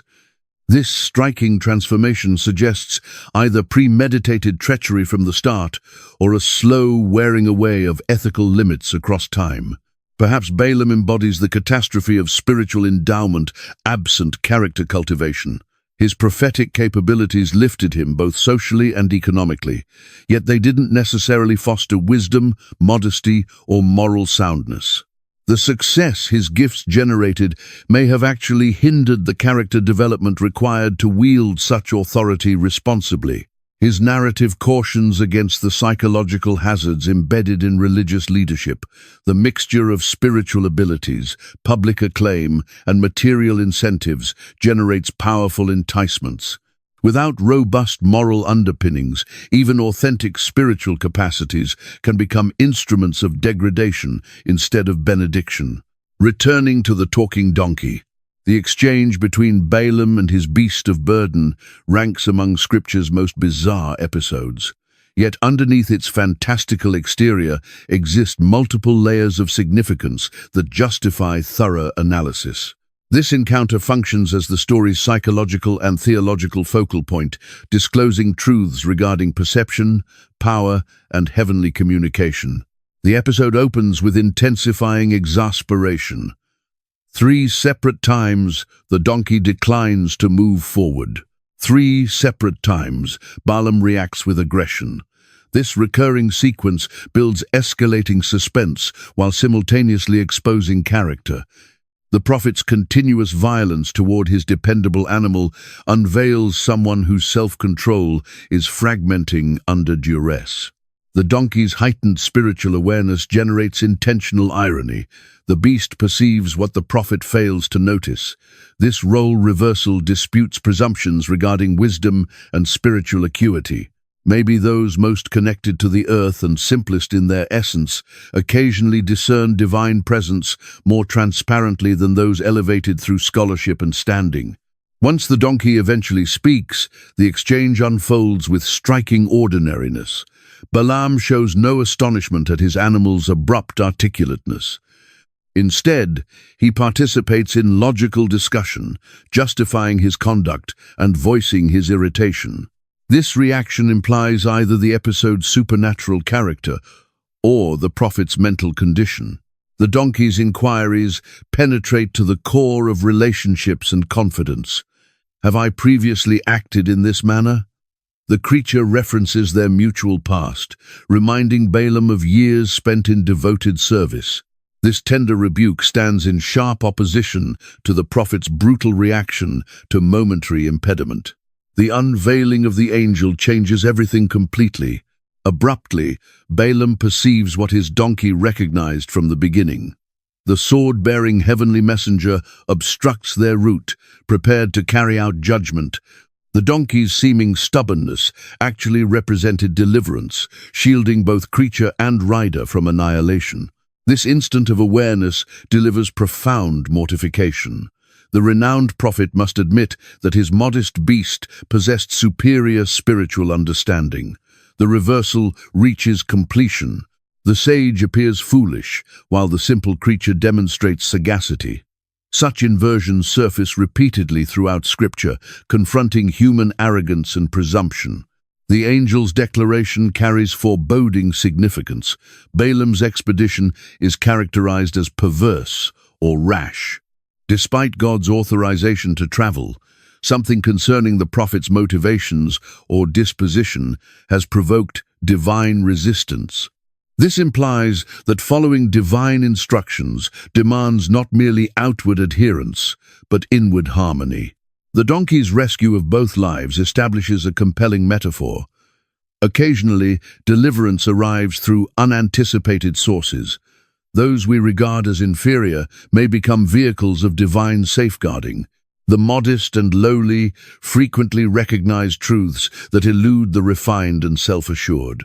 The complete encounter operates as a reflection, revealing Balaam's spiritual state. His failure to observe the angel indicates damaged spiritual vision. His brutality toward the donkey discloses frustration and ethical disorientation. His reception of the animal's speech suggests either supernatural occurrence or psychological displacement. The scene additionally functions as prophecy foreshadowed. Just as the donkey vocalized against its nature to convey God's communication, Balaam will shortly speak against his inclinations to deliver God's blessings. Both instances showcase divine supremacy over communication, employing unanticipated voices to fulfill divine objectives. The talking donkey sequence functions as the narrative's emotional pinnacle. All the accumulating tension among competing devotions, divine intention, and human aspiration reaches its peak in this crisis and disclosure moment. The supernatural intercession compels clarity where bewilderment had dominated. Contemporary audiences might grapple with the episode's literal particulars, but its symbolic potency stays within reach. We all experience occasions when those surrounding us detect dangers we overlook. Sometimes our beliefs regarding wisdom and power prove mistaken. Periodically, salvation emerges from unexpected origins that confront our biases and arrogance. The donkey's speech serves as a reminder that divine truth can surface from any origin. Prophets and monarchs may overlook what servants and animals perceive distinctly. This reversal of anticipations flows throughout Scripture, honoring the humble while cautioning the proud. The paradox inherent in prophecy. The Balaam story confronts audiences with a disturbing theological enigma. How can an individual articulate genuine words originating from God while nursing corrupt motivations?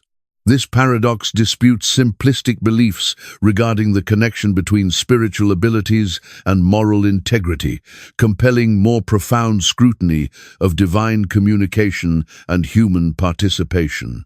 Conventional religious reasoning frequently presumes that spiritual capabilities mirror spiritual advancement. Those who prophesy, heal, or manifest supernatural understanding must possess equivalent moral refinement. Balaam's narrative demolishes this reassuring presumption, introducing a character whose prophetic abilities function separately from his character maturation. The biblical account offers no uncertainty concerning the legitimacy of Balaam's declarations.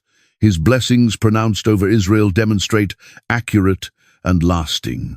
His prophecies regarding future peoples carry divine power. Yet the identical mouth that uttered these truths also recommended corruption and devastation. This generates cognitive disharmony that interpreters have labored to reconcile. One methodology proposes that God can utilize anyone as a channel of divine communication, irrespective of their spiritual condition. Just as God communicated through Balaam's donkey, divine truth can emerge from unexpected and even resistant sources. This viewpoint highlights divine supremacy over human collaboration in prophetic communication. Nevertheless, this clarification generates further inquiries. If God can communicate through anyone, what differentiates authentic prophets from counterfeit ones? How should communities assess prophetic assertions when moral integrity offers no dependable gauge? Balaam's case complicates attempts to formulate standards for genuine divine communication. An alternative interpretation concentrates on chronology and progression. Maybe Balaam commenced as an authentic prophet whose integrity declined across time.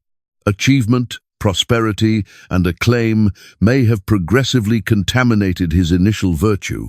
His prophetic abilities persisted while his moral base crumbled, producing the contradiction his narrative displays. The account implies that Balaam's degradation may have been incremental rather than abrupt. His initial hesitation to curse Israel demonstrates some moral restraint. His subsequent recommendation to corrupt them through enticement constitutes a more calculated and comprehensive desertion of ethical standards. This progression suggests that spiritual abilities don't furnish protection from moral deterioration.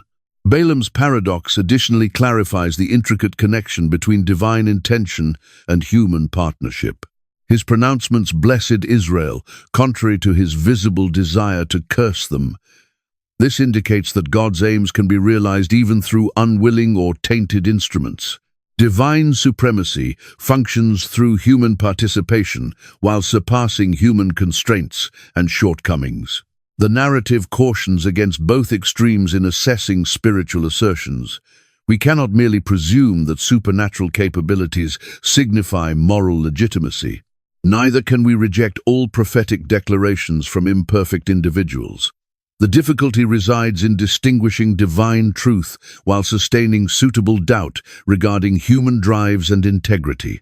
Balaam's experience additionally unveils the hazard of divorcing spiritual abilities from spiritual development. Prophetic capabilities absent corresponding character advancement generate volatile and potentially hazardous circumstances. The authority to speak for God necessitates the wisdom and integrity to manage such responsibility appropriately. Modern religious assemblies persist in wrestling with these matters. How should they address leaders who exhibit spiritual abilities but questionable integrity? When should supernatural manifestations be relied upon? And when should moral transgressions invalidate spiritual assertions? Balaam's narrative furnishes no simple solutions, but demands earnest confrontation with these inquiries. The paradox indicates that divine communication fulfills objectives, transcending the immediate channel through which it travels. Balaam's blessings upon Israel accomplish God's designs, regardless of his personal drives.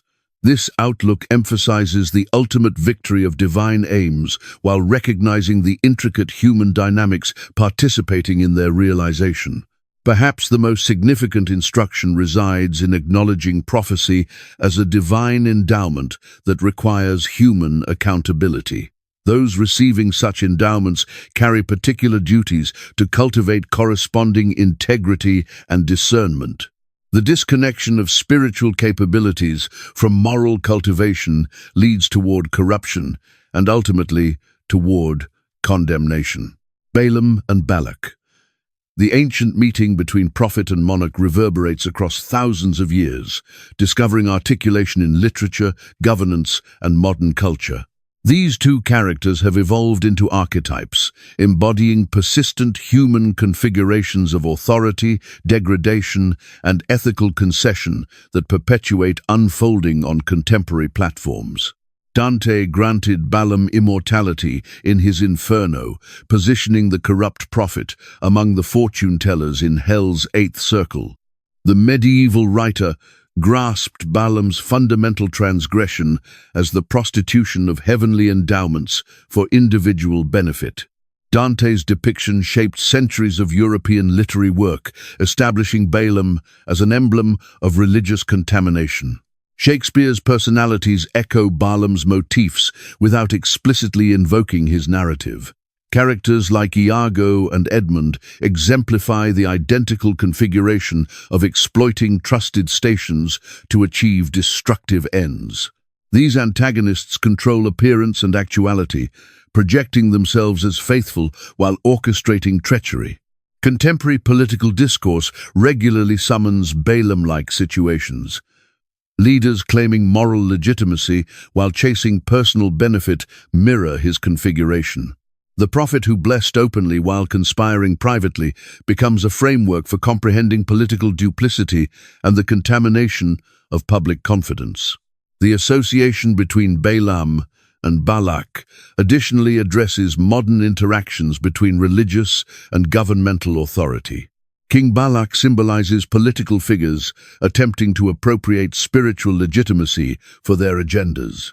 Balaam personifies religious personalities who permit themselves to be acquired by worldly influences. Modern televangelists and prosperity ministers occasionally encounter charges of pursuing Balaam's path. Critics contend they metamorphose spiritual endowments into commercial ventures, marketing blessings and maledictions for personal enrichment. This comparison showcases the persistent applicability of ancient cautions regarding commercializing divine power. The narrative's motifs surface in corporate and organizational frameworks as well. Consultants and counselors who communicate to clients what they desire to hear instead of what they require to know pursue Balaam's configuration. The enticement to deliver favorable evaluation in return for sustained employment produces modern iterations of his ethical concession. Academic and scholarly assemblies contend with comparable dynamics. Researchers who modify their conclusions to obtain financing or endorsement encounter Balaam-like enticements. The compulsion to generate politically palatable research can contaminate the quest for truth, just as royal wealth contaminated prophetic honesty. Social platforms and contemporary discourse intensify these configurations. Influencers and thought leaders may commence with genuine messages, but progressively modify their material to optimize interaction and income. The shift from authentic communication to orchestrated authenticity reflects Balaam's spiritual deterioration. Global relations furnish another domain where Balaam and Balak interactions surface. Nations pursuing religious or ethical validation for debatable strategies frequently court esteemed voices to supply such validation. The resulting concessions between conviction and practicality echo ancient configurations. The democratization of communication has produced millions of potential Balaams. Anyone possessing a platform encounters enticements to commercialize their sway or modify their communication for acceptance. The identical technologies enabling genuine communication additionally enable refined forms of manipulation and degradation. Environmental and social reform movements occasionally grapple with Balaam-like obstacles. Leaders commencing with authentic dedication may progressively forfeit their convictions for financing, entry, or acknowledgement. The contamination of worthy aspirations through institutional forces pursues recognizable configurations. Balaam and Balak's narrative additionally clarifies the intricacy of contemporary ethical deliberation. Their meeting discloses how virtue and wickedness can become intertwined in manners that oppose simple moral classifications. Modern leaders encounter comparable obstacles in traversing competing responsibilities and forces. The persistent potency of their narrative resides in its rejection to supply convenient resolutions. Balaam persists as a troubling character whose inheritance resists straightforward classification. His illustration perpetuates challenging audiences to scrutinize their own drives and the refined manners that honesty can be forfeited. Contemporary adaptations frequently concentrate on the psychological aspects of their association. Cinema and literature investigate the internal struggles that propel individuals to abandon their standards. These productions acknowledge that comprehending corruption necessitates scrutinizing not merely external forces, but internal susceptibilities. Lessons and cautions. The narrative of Balaam declines to terminate with reassuring moral instructions. Rather, it abandons audiences with troubling inquiries and grave cautions that oppose facile resolution. This narrative intricacy mirrors the authentic uncertainty of human ethical occurrence, where virtue and wickedness frequently interweave in unexpected manners. Balaam's account cautions against the alluring potency of acknowledgement and compensation. His standing as a prophet delivered him prosperity, sway, and royal consideration. These precise advantages, nevertheless, may have progressively eroded his spiritual underpinnings. Achievement can transform into a snare, establishing dependencies that forfeit honesty and autonomy. The narrative additionally discloses how spiritual endowments can transform into origins of enticement instead of benediction. Balaam's prophetic capabilities unlocked doorways that directed toward corruption. The authority to speak for God conveyed obligations he ultimately neglected to respect. This cautions modern audiences regarding the hazards inherent in any manifestation of spiritual or ethical power. Religious assemblies discover particular significance in Balaam's illustration. His narrative demonstrates how readily sacred vocations can be commercialized and contaminated. The demarcation between legitimate provision for religious labor and the prostitution of spiritual endowments necessitates perpetual vigilance to preserve. The story disputes presumptions regarding divine communication and human partnership. God's aims were realized through Balaam. Notwithstanding his imperfect integrity and conflicted drives, this indicates that divine supremacy functions through human participation while surpassing human constraints. Even contaminated instruments can fulfill divine objectives. Balaam's incremental moral deterioration provides perspectives on how corruption characteristically advances. He didn't abruptly metamorphose from prophet to antagonist. Rather, minor concessions and progressive accommodations accumulated until his initial identity became unidentifiable. This configuration cautions against seemingly trivial ethical modifications that can direct toward substantial moral collapses. The narrative highlights the significance of internal honesty alongside external execution. Balaam's public declarations blessed Israel, while his confidential recommendation pursued their annihilation.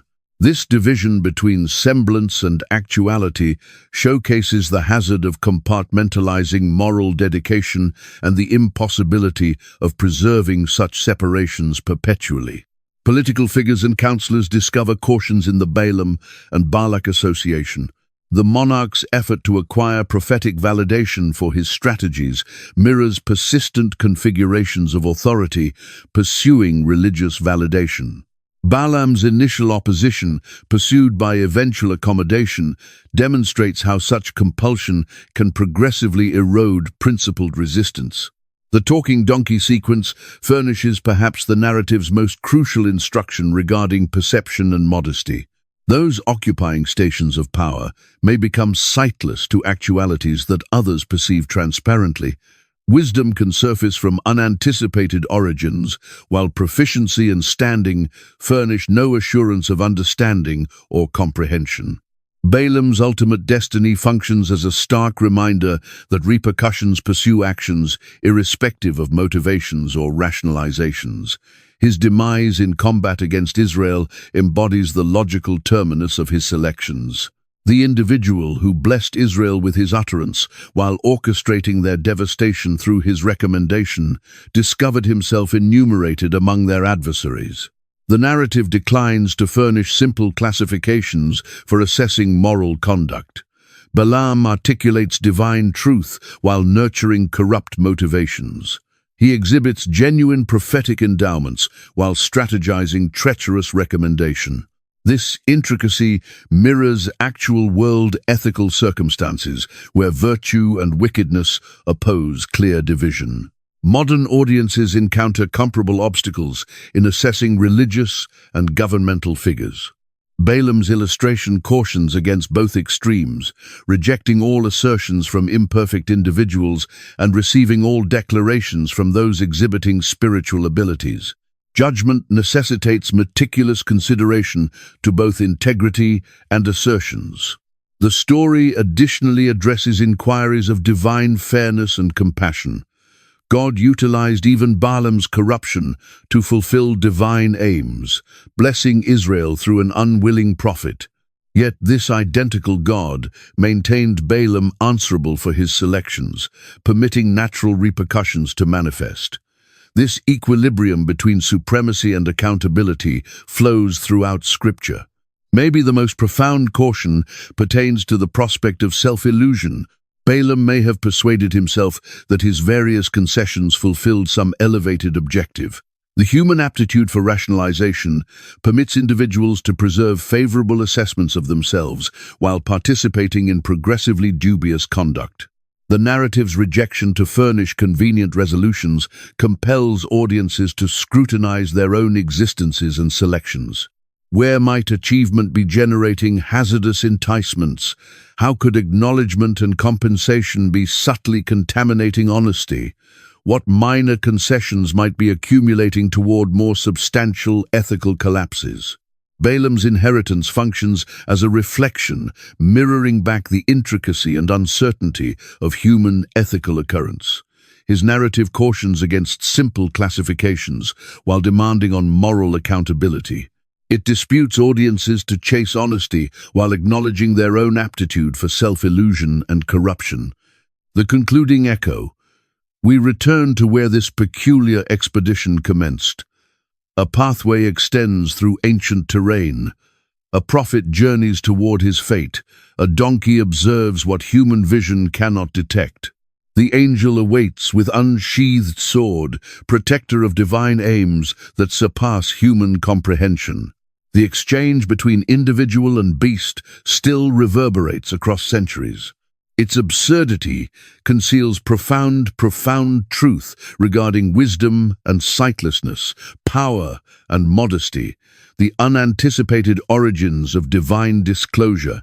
In this instant of supernatural communication, all beliefs regarding intelligence and understanding disintegrate. Balaam, son of Beor, persists as one of Scripture's most mysterious characters. Neither exclusively hero nor straightforward antagonist, he personifies the intricacy of human ethical occurrence. His narrative declines the reassurance of facile classifications, compelling audiences to face uncomfortable inquiries regarding honesty, power, and the contamination of worthy aspirations. The prophet who vocalized blessings while nursing maledictions embodies tensions residing in every human consciousness.